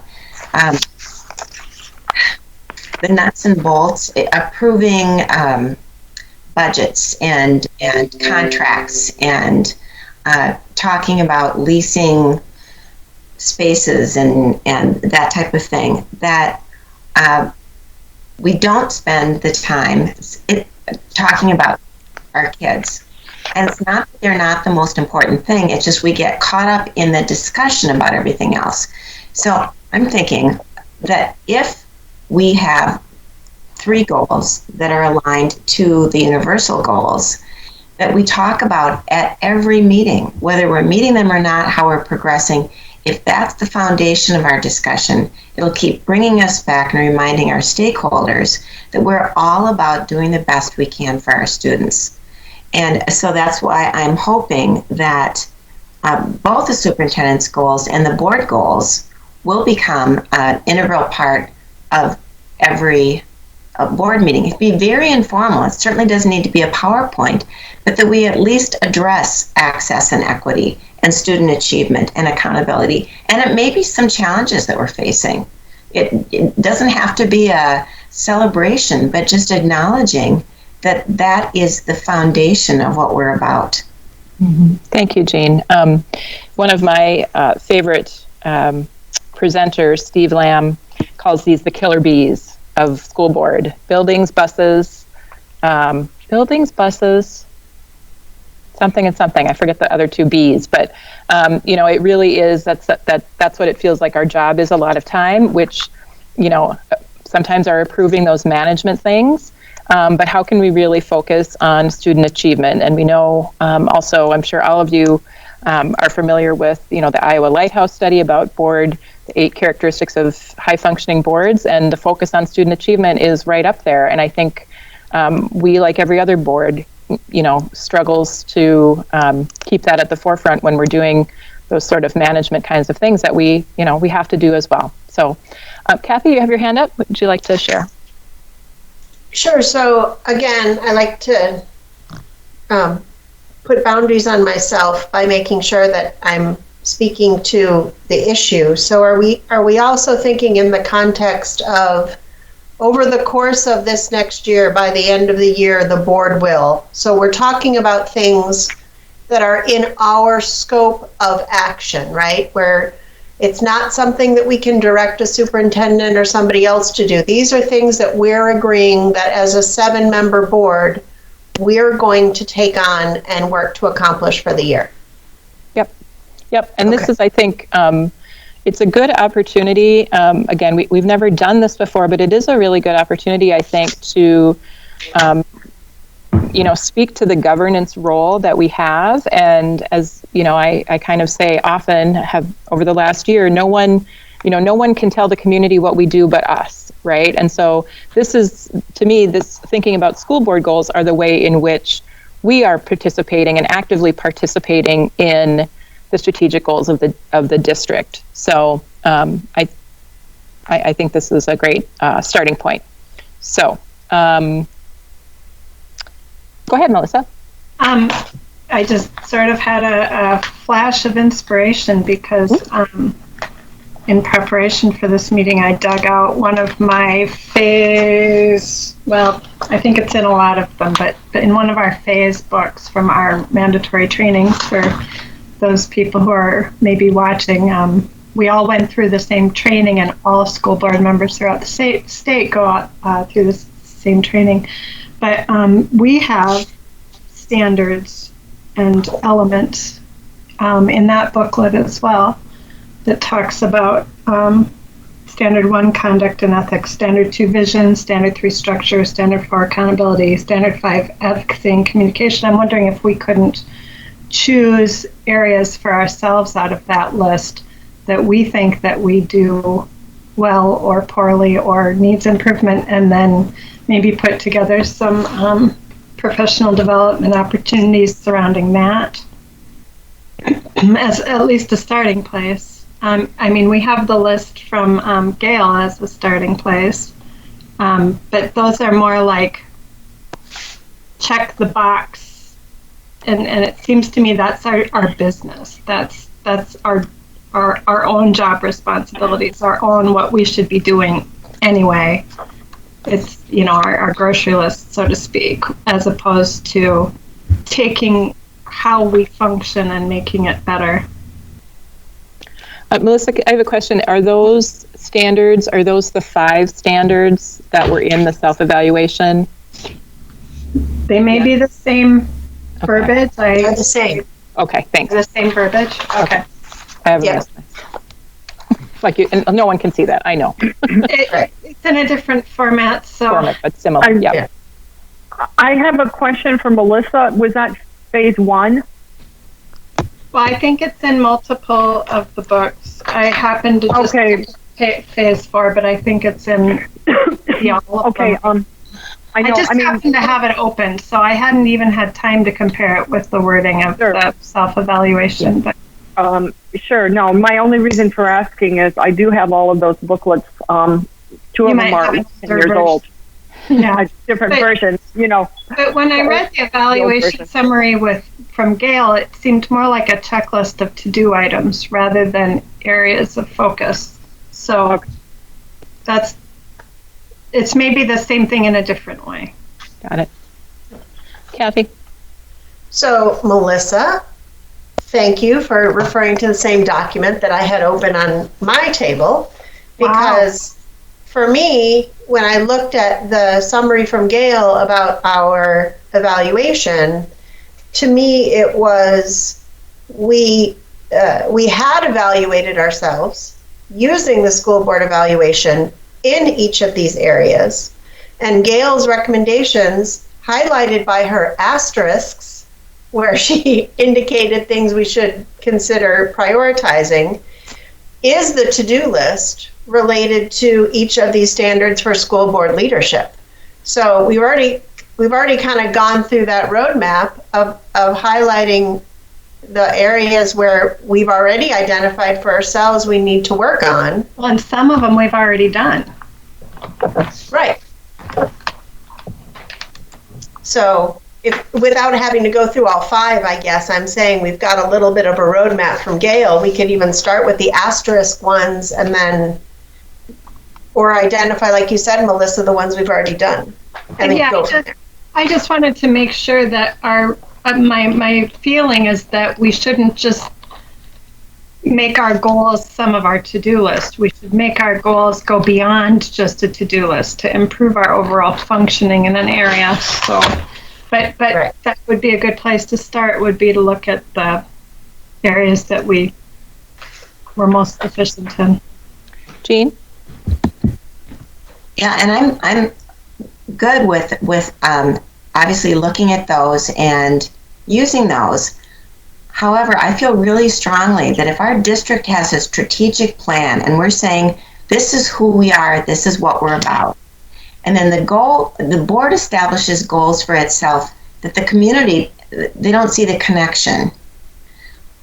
We're confusing things. We're saying these are important things. The superintendent needs to do things in these three areas.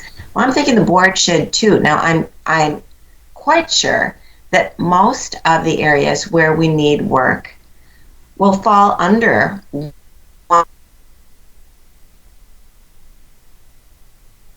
Oh, we lost Jean.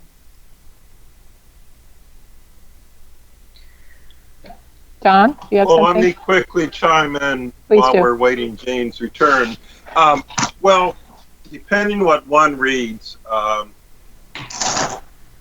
board goals can also come from community voice, if you will.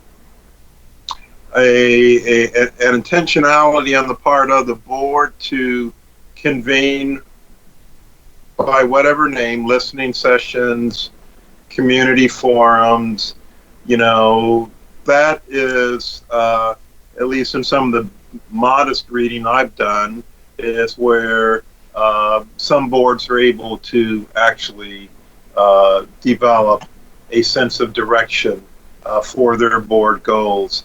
And not to belabor or confuse, I think what Gail did provide us certainly is structure, if you will, not limiting us to only that, but perhaps allowing space for other things as well, and to include potentially community input. Director Nathan has, and appropriately so, shared that the community voice has, which we have heard and are responding to, issues of access, equity, very important. And so as an example of board goals, without us necessarily convening meetings for that purpose, I think we're actually undertaking efforts that are aligned with the concept. Thanks, Don. Jean, did you get everything out before you left us? I feel strong that this has to be a cohesive plan so that people can, it's simple enough, it's cohesive enough. And I think Don's absolutely right. Part of access and equity, student achievement, accountability, part of what we do there could be listening sessions, could be forums, could be getting input. But I would really like us to frame our goals in those three areas. That's my message. Yep, thank you. Kathy? All right, so I'm going for the synthesis here. So going along with what Jean just said about tying it to the strategic plan, I'm going to go to the accountability piece because accountability says, and enlist the community to share in this responsibility. And then I'm going to tie it to what Don just said about the community voice, because I 100% agree.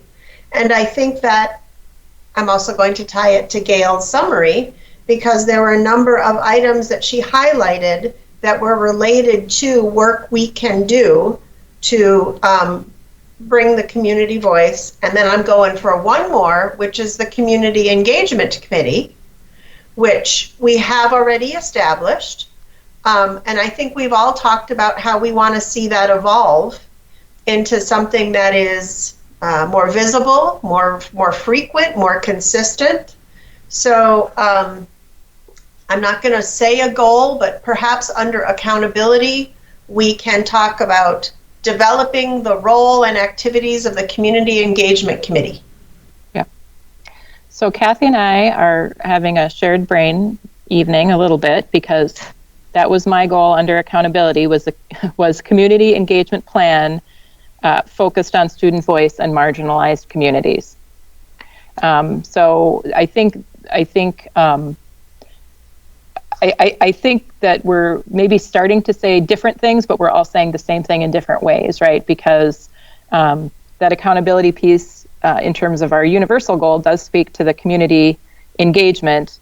And again, I guess I don't need to reiterate Don and Kathy talking about our community, what our community is asking of us right now. So, can we stay in the, I don't want to, Melissa, I really appreciate where you started from, so I don't want to ignore what you said, but could we stay just for a second with the accountability piece and what folks might think about how, what our goals around accountability defined in our universal goal, what those things might look like. So we've already said some community engagement. Other thoughts? To me, it's it might be agreeing that we're going to continue a self-evaluation every year, that we're holding ourselves accountable. Oh, sorry, Jean. Well, and I'm also thinking that under accountability, we could, as committee members, be accountable for reporting back to the entire board what we're doing. And beyond that, we had talked before about the difference or the shared responsibility of Community Engagement Committee and the entire board. The entire board could commit to doing listening sessions, once per quarter or whatever, where we'd get input on student achievement and access and equity. How does our community feel about those two things? What suggestions do they have? Thanks.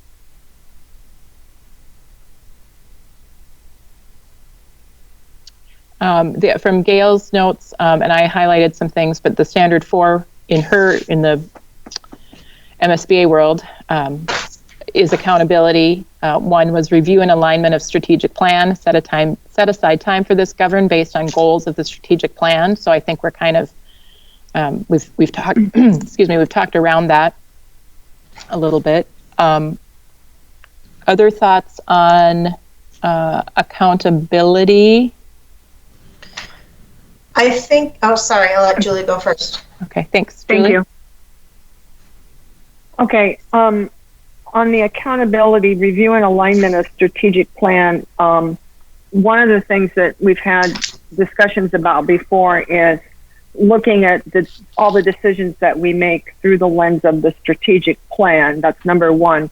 And then the other piece of that is looking at all of our decisions with an equity lens. And I think both of those things are obviously tied together, but I think both of those are really important. Mm-hmm. And I wouldn't look at this as a goal to be achieved, but it's just an ongoing part of how we function as a board. Thank you. Kathy? So Julie, I'm going to hold your comment on the equity lens piece until we get to the access and equity universal goals. But I'm going to point out, just for language issues, unfortunately, what we're calling accountability in our strategic plan is covered under Standard 5 advocacy and communication in the standards for MSBA. So that kind of, I think, confuses things a little bit. Although I think the structure that Gail gave us? Yeah, so in the recommendations that Gail gave us, under structure and advocacy and communication, she includes the goals for the what we're calling community engagement. And I say that just to get that off the table. And then when we look at accountability under MSBA, they talk about doing written goals for the superintendent, which we just spent 2 hours on. But under the MSBA goals, it talks about the school board is accountable to the community for constantly monitoring the conditions affecting the school district as a whole. And so to me, it's getting the feedback from the community is huge. But the other piece that I don't think we've been consistent at is offering them information back that is understandable, so that they can monitor the progress of those things that they're passionate about or interested about. So we talked about it with Mike about, like in the equity area, about having a board study session on identifying like equity measures, etc. So that's what I was talking about when I started, the line between sort of what's in our control versus really what's going to be the job of the superintendent and staff to do. So since we already talked about it in the context of the superintendent's goals, I'm trying to figure out how that fits.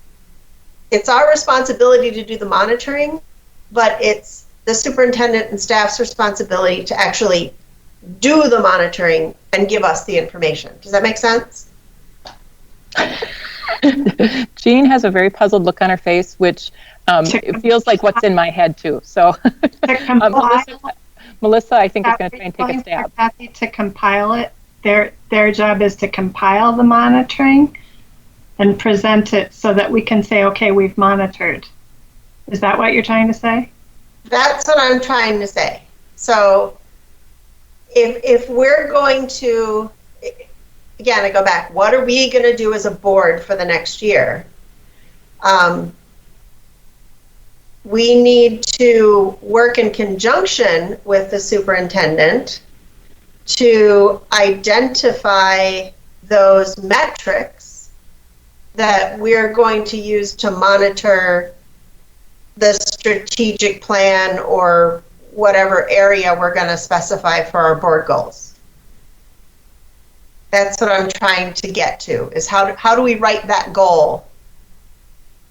Because it does overlap with the superintendents, right? Because we've told Mike that we want a component of monitoring in all of the plans. There's a lot of that under standard 2 as well. It talks about regular monitoring and developing the vision and that kind of thing. I think that we could incorporate in that, because I feel like a lot of our, who was it who said we're so busy with approving milk bids and that type of thing, it doesn't feel like we're actually doing the vision work. I don't remember us doing active visioning as part of the process. Well, you asked, Deborah, about accountability, so that was what I was trying to get to, is that the component of accountability is monitoring, as it says, monitoring the conditions affecting the school district as a whole.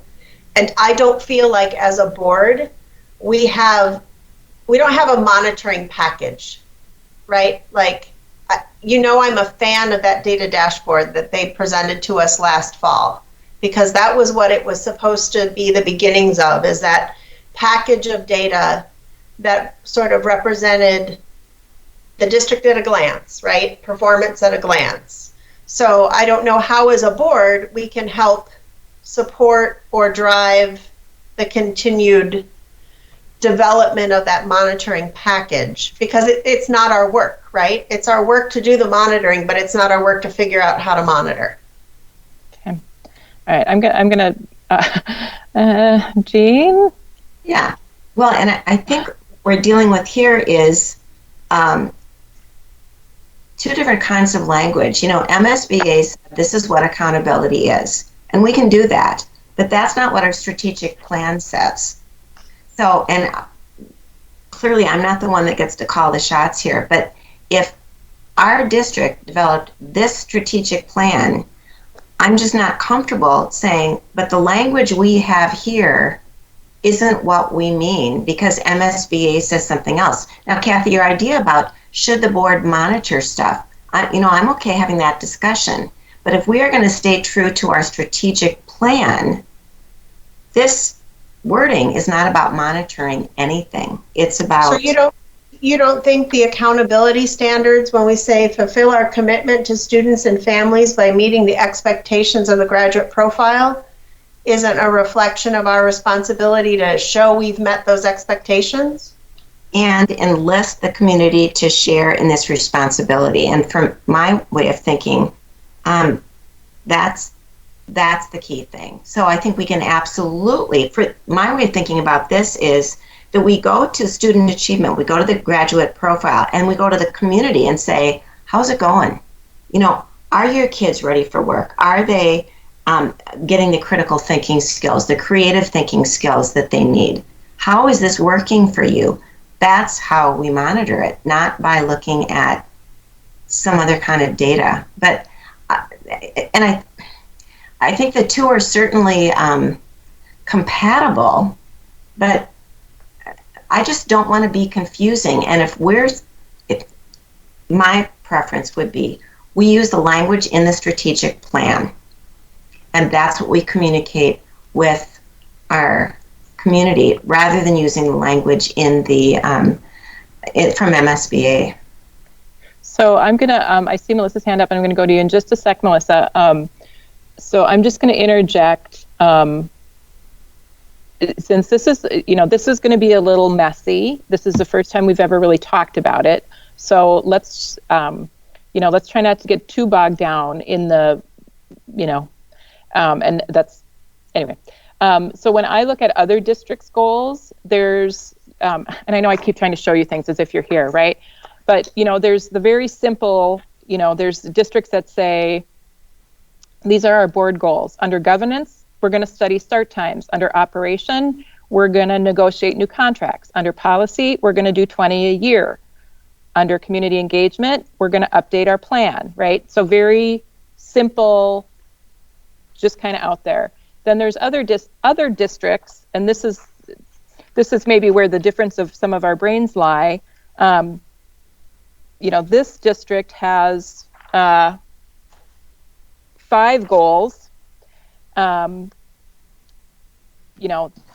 leadership, develop an understanding of key progress indicators blank school district is using to create student success metrics aligned with their program.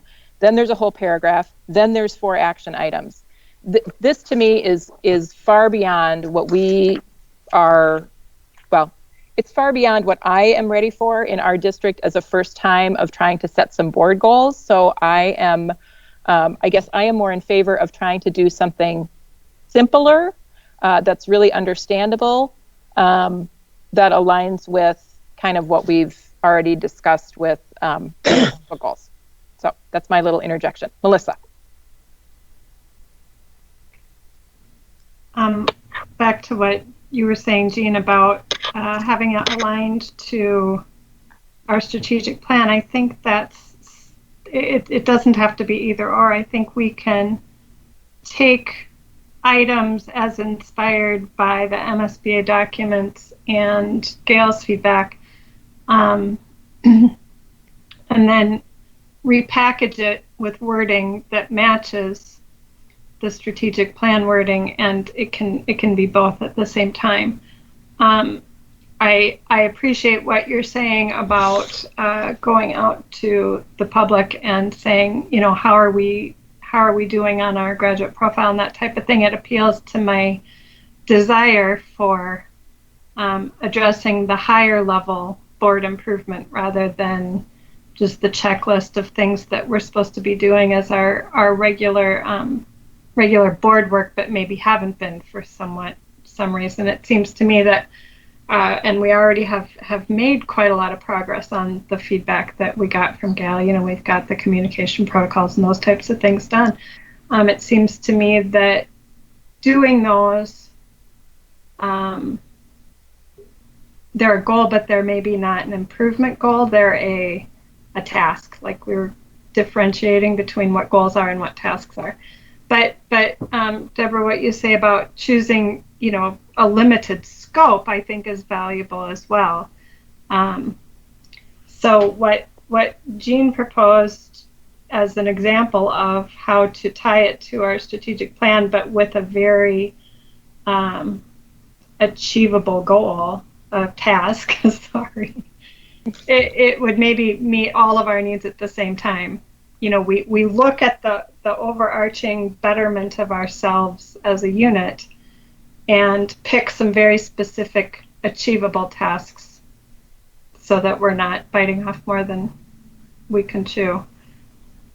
Mm-hmm. I personally would like to interject then if we're choosing something like what Jean proposed. I'd also like to see something in the visioning or governing, and then I've also heard a monitoring type of goal. But I think we could keep them small and concrete types of goals. One of the things that I wanted to propose, because I feel it looming over me like a specter most of the time, is the budget process, not the budgeting process, the potential budget reduction process. And I would dearly like to be able to have a little bit of time to think about the process, or really any of our major decision-making things that are coming up, like boundaries is one that's been mentioned to me as something that's also looming. But those types of really large decisions that are facing us, and before we're actually faced with jumping off, talk about how we want that to look. Put a larger structure in place. So that would appeal to my how we're doing our job, how we're doing the governance side of it by not doing the pieces in those plans, but laying out what the plan would look like. Do we want to have a more in-depth or a less in-depth community input into either one of those, budget or redistricting? Do we want to get people on board immediately and have them be part of the team, or do we just want to put out a plan and collect their feedback on it? Those kinds of discussions need to be had well before the time when we're doing it, because then it's too late to put it into effect. So that would be my my input into one of our goals. And we could make it a doable goal by saying we're going to come up with the framework for the decision-making process. It wouldn't have to be huge. Just paint the picture, because Mike always says, just tell me what you want me to do and I'll do it. I think it's sometimes harder to do a job if you don't have a picture painted for you about what it should look like. So. Right. Jean, I wanted to interject something after Melissa, but you had your hand up, so I'm going to let you go ahead. I wanted to talk about committee work. That's all. Are we changing subject? No, I wanted to respond to something Melissa just said. Yeah, go ahead. Okay. Because I'm thinking under accountability, I mean, we could certainly have more than one goal under that. But part of that could be that the board could come up with guiding principles for determining boundaries and budgets. I'm very uncomfortable with saying this is how you have to do it. Melissa, I don't think that's what you meant. But if we had, discussion about, these are some of the things we want you to determine. This is the goal we have. Here it is again. For making these decisions. Then people who have real expertise and experience in those kinds of things could use the board principles, not the process, but the principles at least, for determining what the process is going to be. Melissa, did you want to? Yeah, if I could just respond to that. I guess, I think that we're on the same page. I'm not saying that I want to say, and on this date you'll have this meeting discussing this topic, but sort of the pieces, the elements that we'd like to see, the elements to the process that are important to us. So I don't know if that's what you mean by guiding principles, but as the example I was using before, at what point do we want people to have input, and to what extent? Just saying it's important to us that you have community input may not be painting the picture of the depth and extent that's important to us. So maybe meeting somewhere between what I said and what you said. So I don't want to derail my own train, but I'm going to go off on one little siding. It's called a siding, right? Because we started talking about, under accountability, the community engagement piece, and we have the committee, community engagement committee. And I think when we talked about our committee structure, at least in my head, the thought was, if the community engagement committee can kind of make a plan for the year, I think that makes us feel, makes kind of everybody feel better, right? Like, okay, this is kind of what we're thinking. I mean, maybe it's not chiseled in stone, but kind of has something to systemize it. So similarly, Melissa, when you're talking about budget, which you have before, and Jean and I did talk about this, about kind of the, maybe that's a task of the long range planning committee, right, to do some guiding principles about budget processing, budget alignment. I don't want to use the reduction word, so I'm going to say it quick. But that could be the work of a committee, right? Because I think, so just throwing that out there, that then maybe there's another prong of what does the policy committee do? Now, I do still think we need some overarching board goals, but I feel very positive about, we established committees of the board. Let's actually make them the workhorses of the board, right? And I think that's what Dennis Cheeseborough was trying to tell us to do, 6 years ago or 8 years ago or whenever. And to me, it's two things. It's not delegating, but I guess that's the right word. But it's kind of sharing the work of the board and kind of having everybody has a stake in it at some place, because we're all a piece of one of those committees. So I kind of threw that. I just wanted to throw that in there as maybe another way to think about this. I don't want to get us too off topic, but those were just some thoughts. So thank you for listening to me. I know that Julie and Kathy both have their hand up, so I don't know if you want to thumb wrestle for who wants to go first or who's responding to something that's more, okay. Go ahead, Kathy. I think, nope, Julie's talking. I have something over your face, Julie, so I can't. I thought you pointed at me. I didn't. I pointed at you. Oh, okay. That's what I thought. I saw Kathy she's yielding her time. She's yielding the floor for you. Go ahead. Well, I will claim my time back. Thank you. I just wanted to, since I wasn't going to say anything, but Deborah already said it, so I'm just saying it anyway, is do we want to, would looking at some of the processes that we used with Teamworks and Dennis Cheeseborough in terms of, how we worked through a topic, or, we used that tool for some of the early boundary adjustments, right? And I think, did we use that tool too for when we were talking about district-wide options with Longfellow? Maybe not. Anyway, but we did use that tool. I don't know if the rest of the board thinks it would be too cumbersome to review it, to see if that's something that we might incorporate, at least in part, rather than having to try and totally reinvent the wheel from scratch. That would give us a starting point, if anybody else is interested in looking at that. Thanks, Julie. The guiding principle, or the guiding change document, I had kind of a love-hate relationship with it, but we all do. Yeah. Or you and I do. I don't know. Dean, were you around for that? I'd be happy to share my screen and show you an example of one that we used, if you would like me to. Sure. Sure, I would. Deborah, you need to learn how to do this. Do what? Share my screen. But all my papers are just lying on the table in front of me, Kathy. I don't know. Oh, there's the boundary one. Yep, thanks, Mike. This is the one we used. Used in boundaries. Yeah. You have the current reality. You just kind of talk about in this example, it was the current capacity of schools. The unacceptable means is we want you to accomplish these results or these outcomes, but you can't do these things. Like, for example, you can't spend more money than we have, or like that. But anyway, it's just 3 categories. It's very helpful for us, because we know what are the outcomes you want us to accomplish, and then the not how is, okay, when we try to accomplish this, don't do these things. If we accomplish these goals and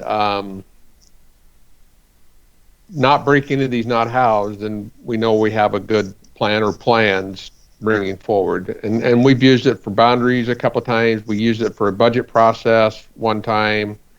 I think we used it for way back when we were looking at technology.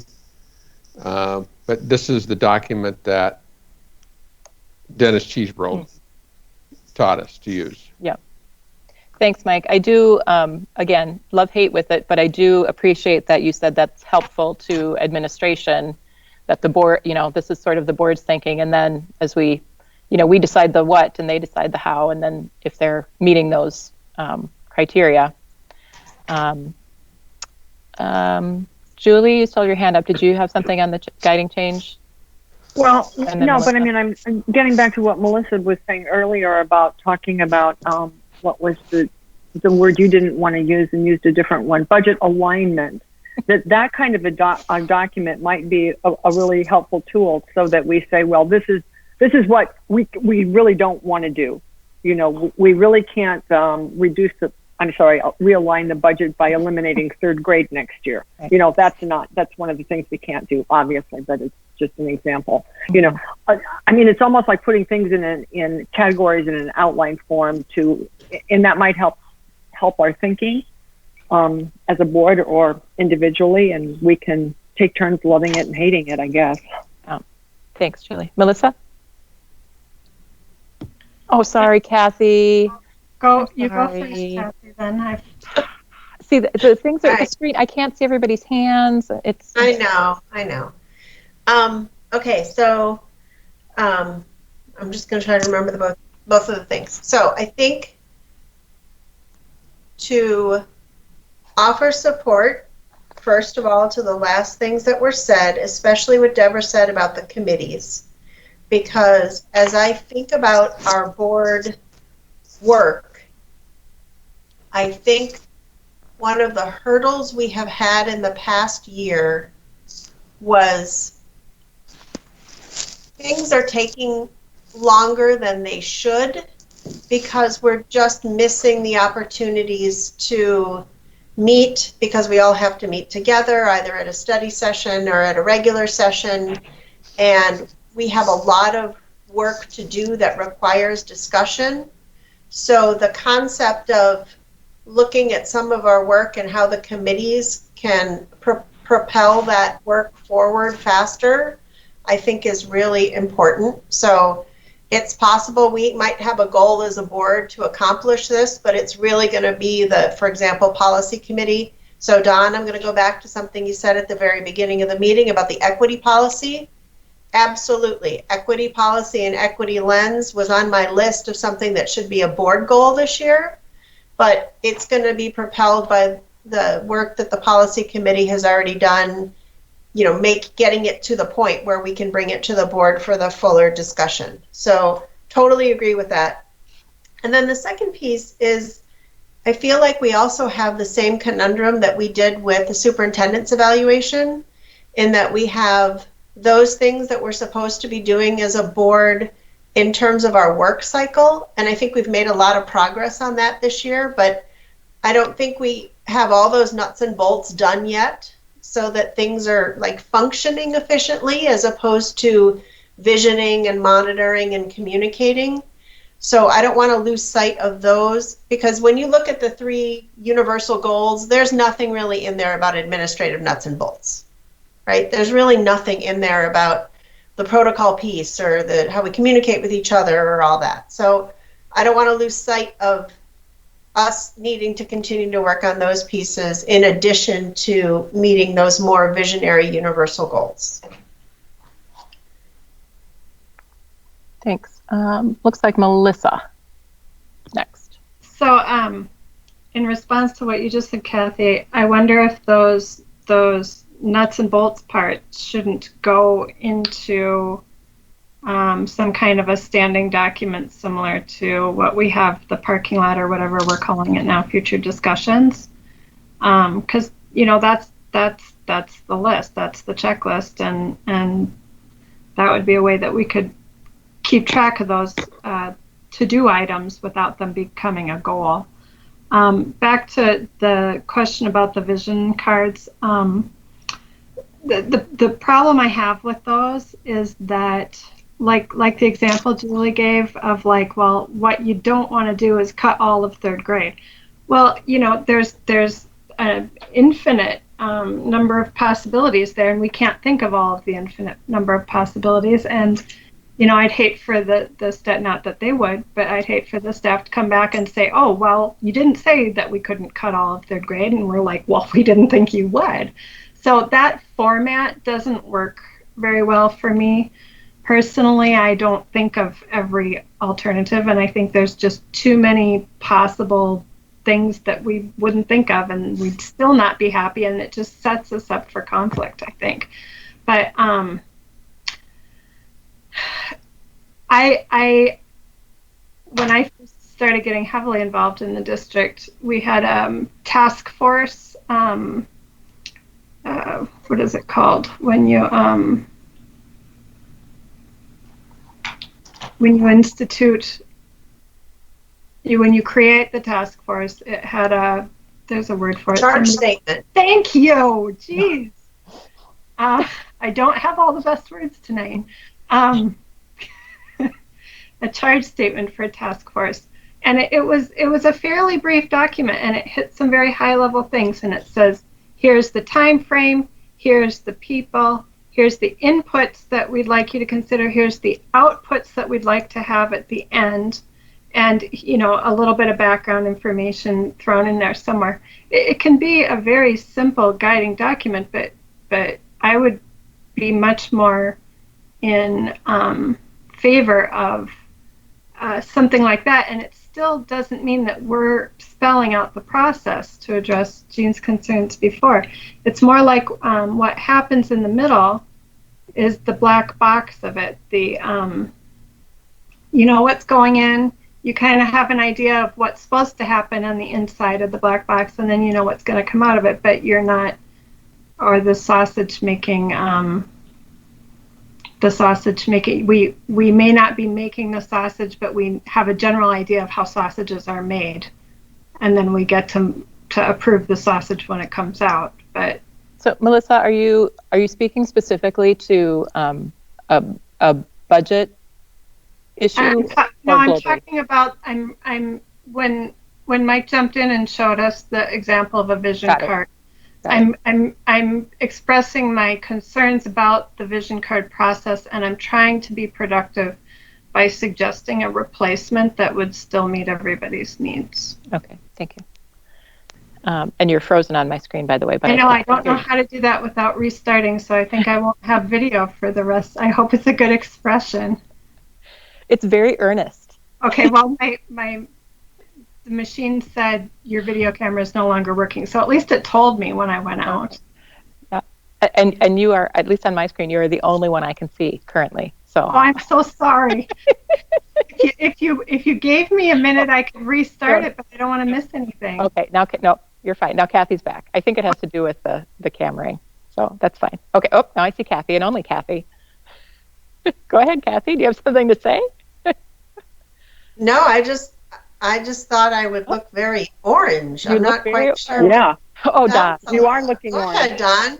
Go ahead, Don.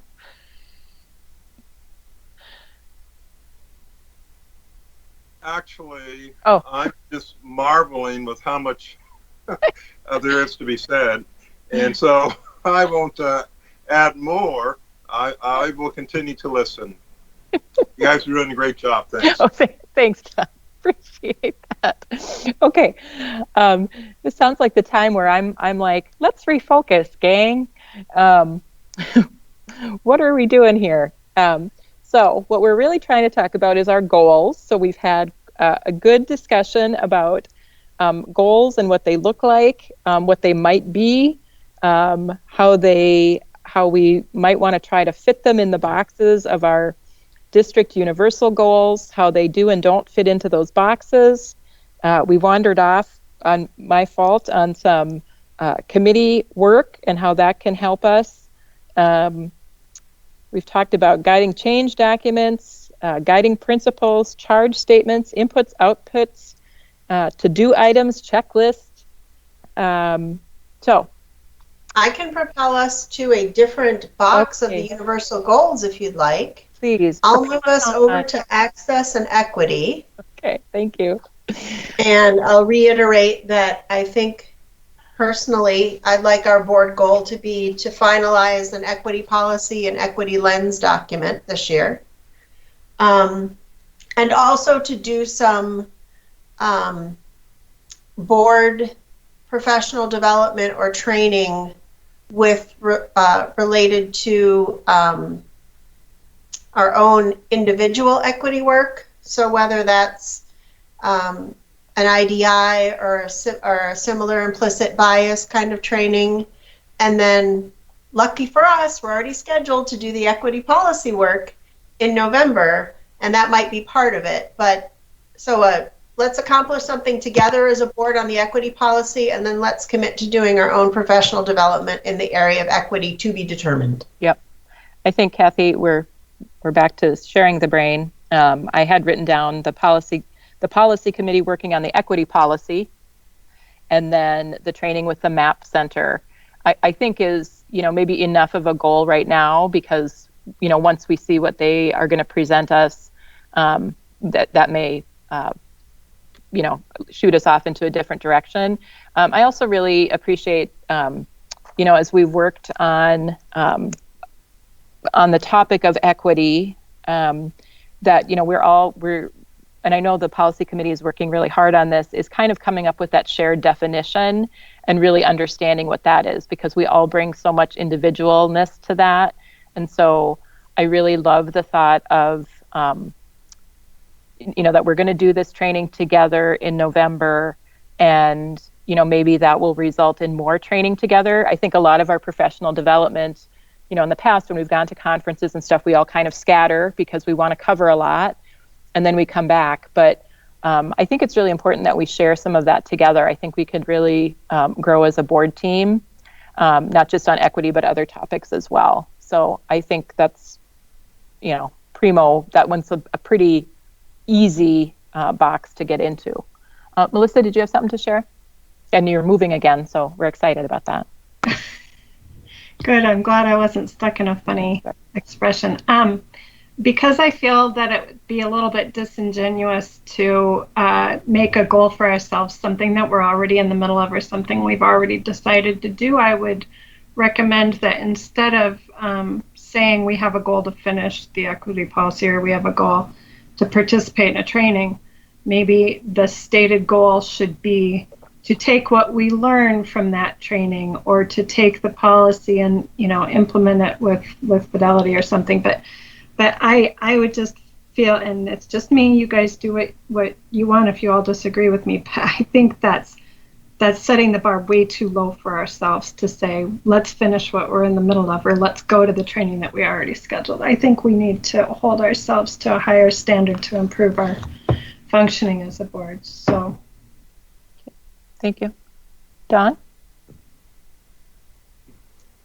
I agree with Director Atmanson, and perhaps it will play itself out along the lines of what we learn as a result of the professional development and the application or implementation, not just the attendance. I didn't necessarily hear as a goal, oh, we will attend, but more so the expectation associated with belief that as a result of attending, there will be things we are able to glean from and actively apply towards.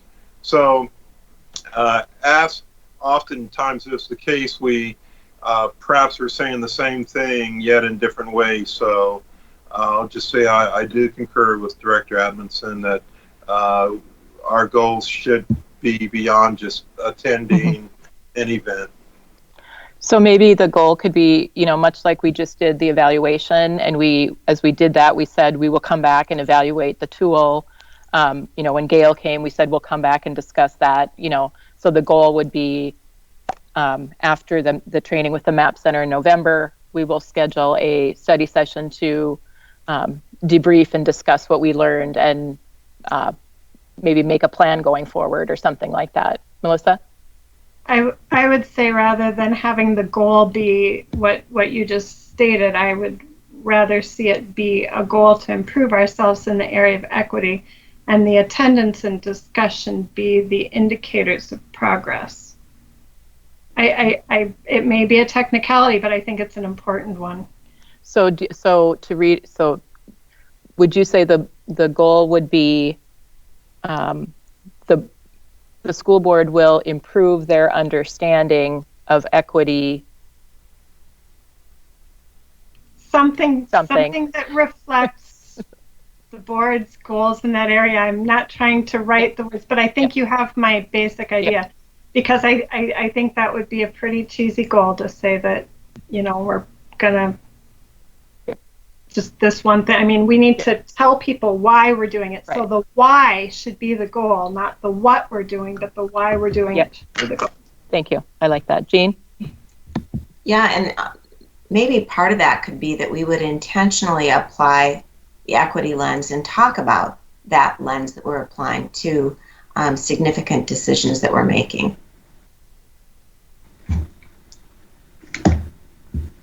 Mike, you appeared on my screen. Did you have something to add? Yes, I might suggest that maybe you keep a broad equity goal for now, but after you've done the training through the MAP Center, which is more focused on equity for board members, you might be able to come up with a more specific goal in equity after you've gone through that training. Thank you. I like that idea. Yep. Okay, great. So I feel like we've kind of covered accountability and we've kind of covered equity in terms of the universal goals that we discussed earlier. What other thoughts do folks have about board goals, general, specific?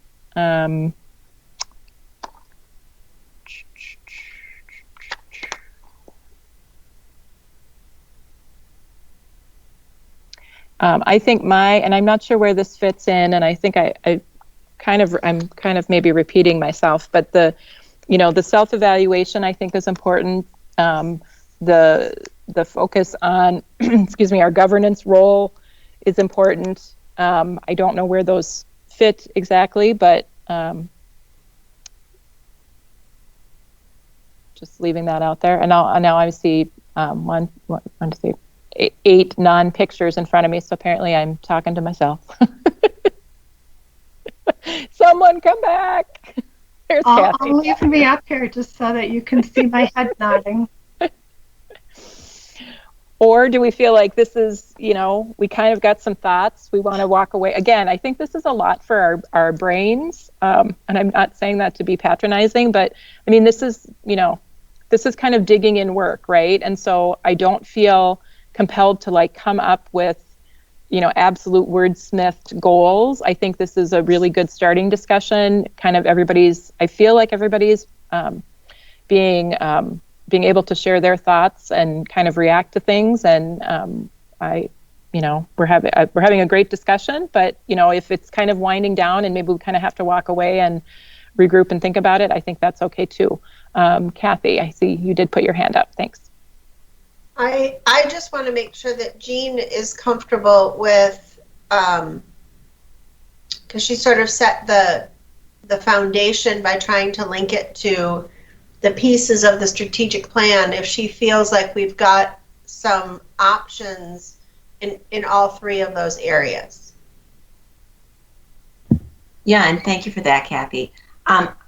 Absolutely. And for me, the thing is to make this understandable, simple enough, cohesive enough that when we talk about the strategic plan, it's going to be these are the 3 universal goals. It's not, here's the superintendent's goals, here's the board goals, here's strategic plan goals. So if we can couch those things that we need to do in one of these 3 categories, absolutely. So thank you. Yeah.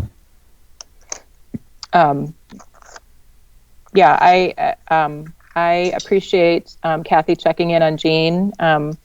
That is a lovely, respectful thing to do among my colleagues. And not that I forgot about Jean, but thanks for checking in on her. And again, Mark isn't here, so I would like to have him be able to have be able to react to some of the stuff that we have discussed as well. So that's why I didn't want to.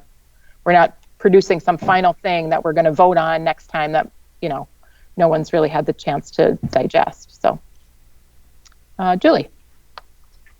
So my $64,000 question that doesn't include inflation is, when are we going to come back and talk about this some more and get something nailed down? Because in the past, we've had a tendency to, yeah, these are great ideas, and then it was somehow we never come back to it. I'm not saying that would necessarily happen here, but I think, do we have a firm date? Do we have a plan for coming back exactly what it is we want to talk about with any of this?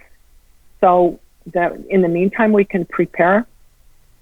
Would it be useful at all to have someone or someones write up a summary of what we talked about under each of these three things and send that out? So we've got that to start with, and then we can sort of hone that down. So long as I'm not the one who has to write. But and this also ties in with something we have been discussing for a long time. We touched on it again tonight, is the idea of a calendar. So that we know that it doesn't have to be, a specific date, but we know that sometime in September or October, whatever month we decide, we will be revisiting this. This is what we're going to be revisiting, so that it's on everybody's radar, because I'm just, there have been a lot of good thoughts tonight, and granted, we can all go back and watch 3 hours of the study session, like Mark's going to have to, I guess, to figure out what we're talking about, and that might not be terribly helpful. It is to, to make sure stuff doesn't get lost in the shuffle. To jump in and say, whenever we have the discussion about adding a governance committee, that was actually something on our draft of bullet items that the governance committee could be on top of, is creating and monitoring a calendar. And we started doing that. I think we have things through the end of October, maybe November. Yep. But I think it's absolutely appropriate too for any board member to say, at a board meeting, we want this on the calendar, and then we can find a date and put it on there. So, and I don't know, we've had this discussion in the past. Do we need a second to putting something on the calendar, or is it enough for a board member to just say? I think if it's a study session topic, I don't have that in front of me. What you sent out, Jean, you did that tentative list with the hopper items. So my suggestion would be that, and I don't know if you saw that we already had to move meeting date next month. So maybe Jean and I can look at that with superintendent and kind of just flesh out, I'm kind of a chunker, so it's 3 months at a time, and especially with things being so crazy that, I'm not feeling really confident scheduling something, so many months out, but at least if we can kind of look at what we have and how we can fit in. And then, to Julie's point, I would say, yeah, I was.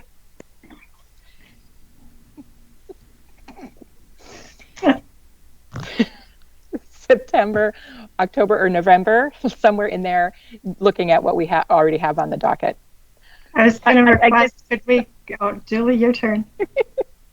I was going to say, this is a little bit tangential, but I think it addresses some of the same kind of problem, is that, we really need to have some of the agenda items much farther ahead than Friday for the following Tuesday, or getting things added at the very, very last minute. And I would propose, this isn't, for our board's work necessarily, but, if we can't have all the materials that we need ahead of time, then whatever that is needs to be postponed to a further, a different date, so that we're not being caught.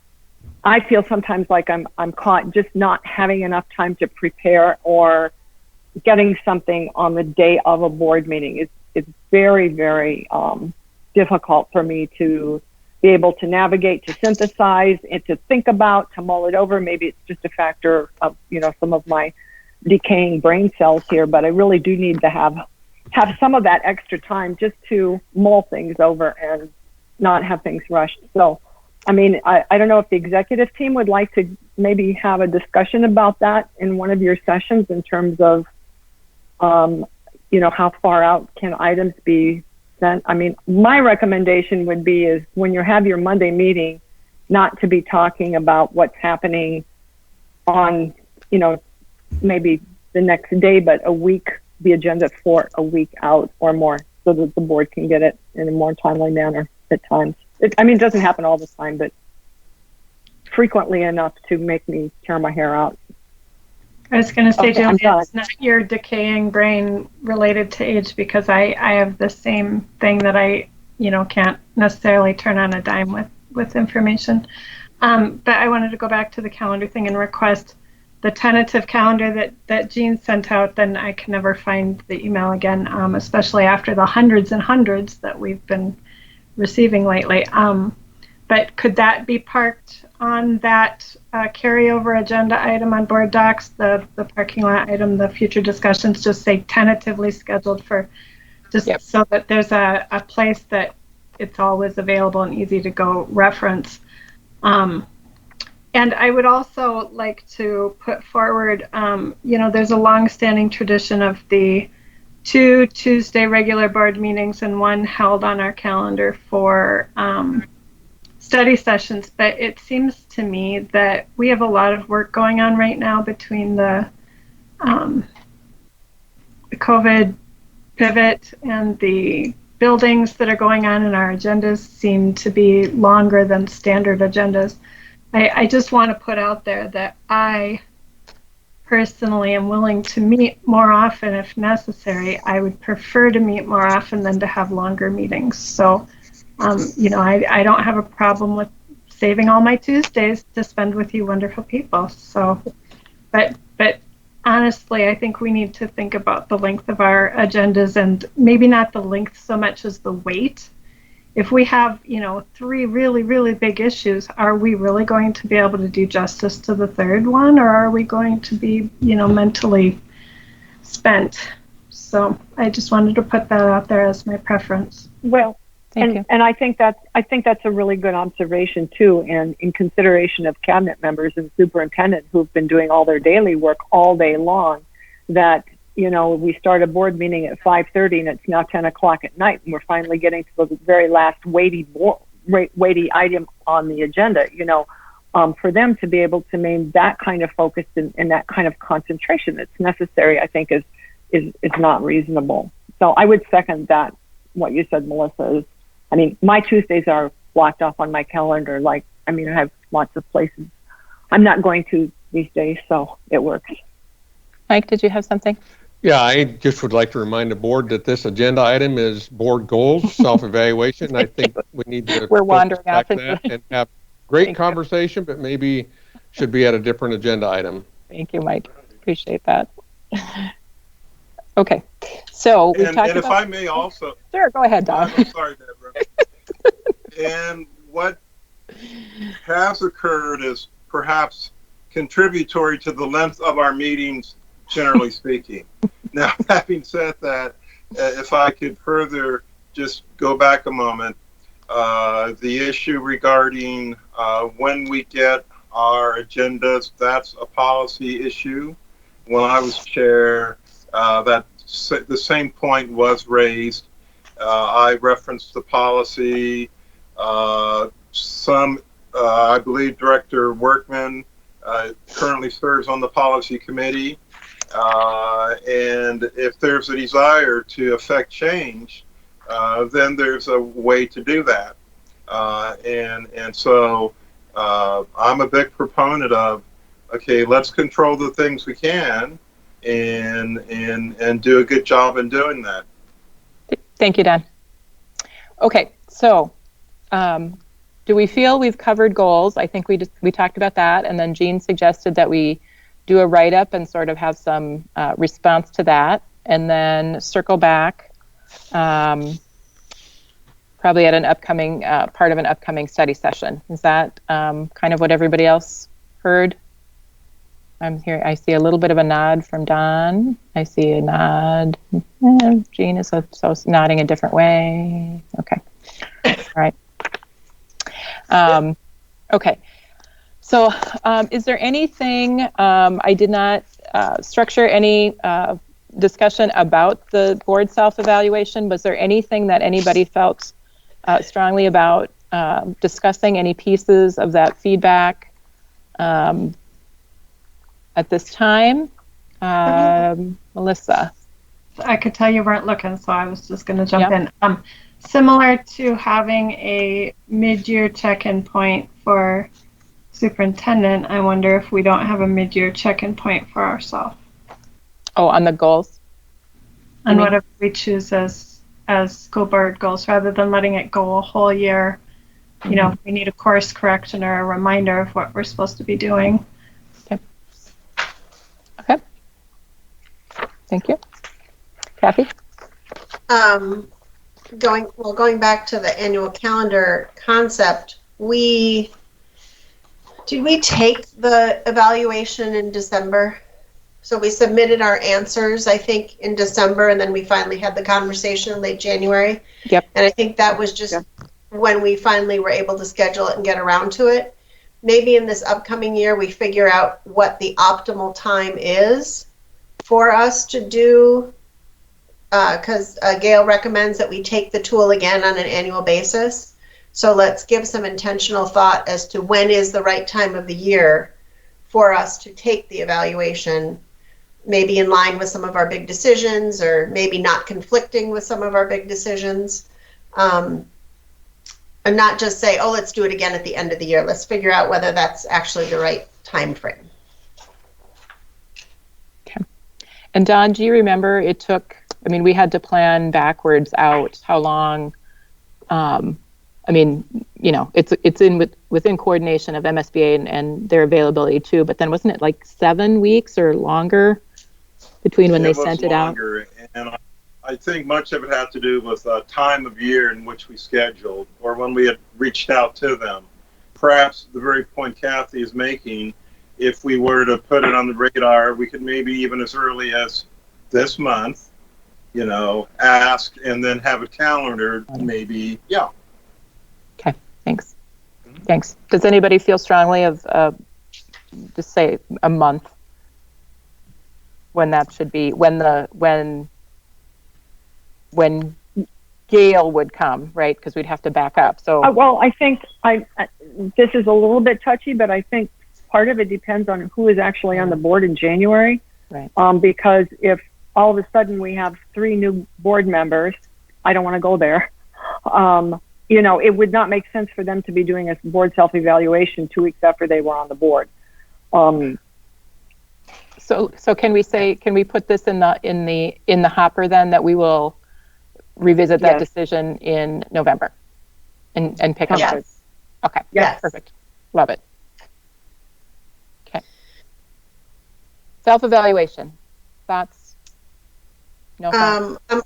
I'm looking at the things that are double starred. Yep. And a number of them are what we've been talking about, the administrative things, right? About using protocols and setting our team goals. Yay, we're doing that. Carrying out an annual assessment.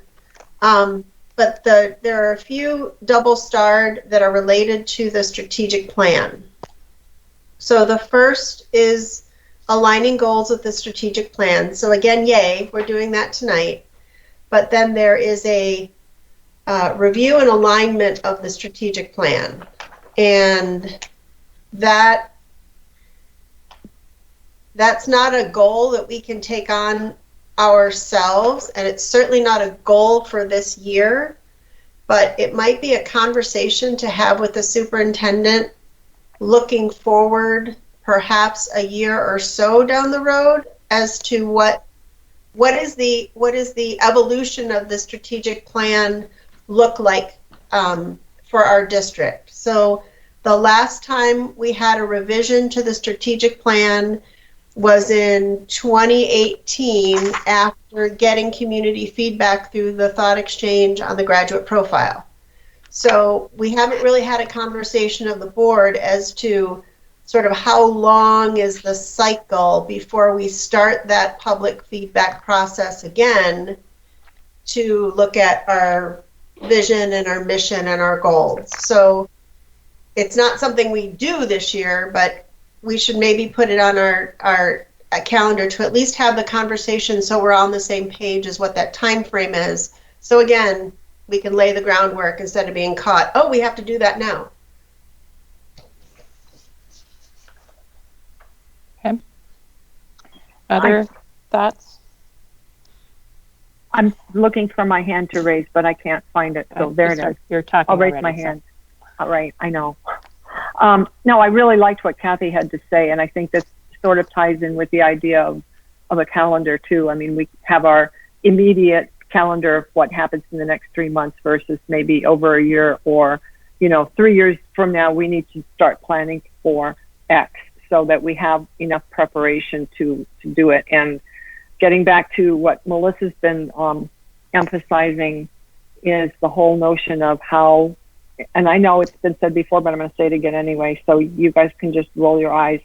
The whole business with the budget and having that process, because I would hate to have it sneak up where all of a sudden we have decisions to make, nothing's in place, we don't have the same kind of thorough community review that we did certainly back in 2010 when we were looking at budget reduction. I mean, that process is so important, and we can't set it up overnight. It takes time.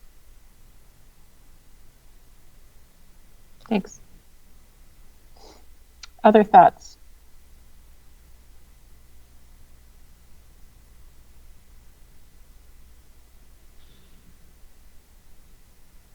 Well, I'm just going to give a shout out because the public hasn't seen us go through this evaluation process, but I think it is a credit to Don and Deborah and Jean, who have served on our executive team over the past few years, as well as the rest of us for participating, because there was a pretty long list of things that we've already accomplished that Gail complimented us on. And I think, everybody deserves to get kudos occasionally, and I think it's okay to give ourselves some in terms of what we're able to accomplish and the groundwork that we've laid for working together. So I appreciate all of you and your efforts in making that happen.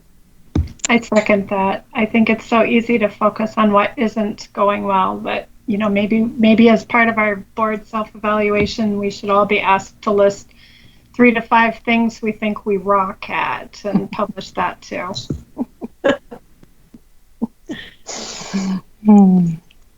Okay. Anything else, board members? I feel us sort of winding down, which is okay because it is 8:30. I appreciate the robust conversation and the ability to floof out some details later on with some of these things. I'm speaking slowly just in case, because I know as soon as I say something, somebody's going to have one last thing. See? Yeah. Our to-do list. I remember you saying if you're interested in being on a committee, which ones were they, and you're looking for something by when, and anything else. Just to wrap it up, what was our task list? Yep, thank you, Melissa. I appreciate that. Let's see. So, if you are interested in serving on a committee to look at the evaluation tool for the superintendent, please send me an email. Wendy has shook her head that she can put the hopper list, except that's not what we're calling it, but whatever we just said on board docs, the tentative calendar. Sorry, I have the hopper list. The tentative calendar on board docs.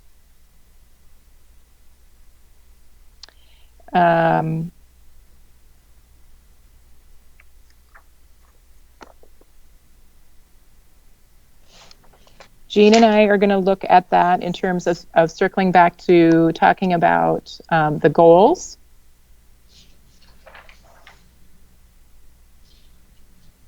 What else? Those are the things that I have highlighted in my notes. I feel like I'm forgetting things, but. Do we have a volunteer who's writing this all up and circulating it to us? Yes, Jean has volunteered to do that.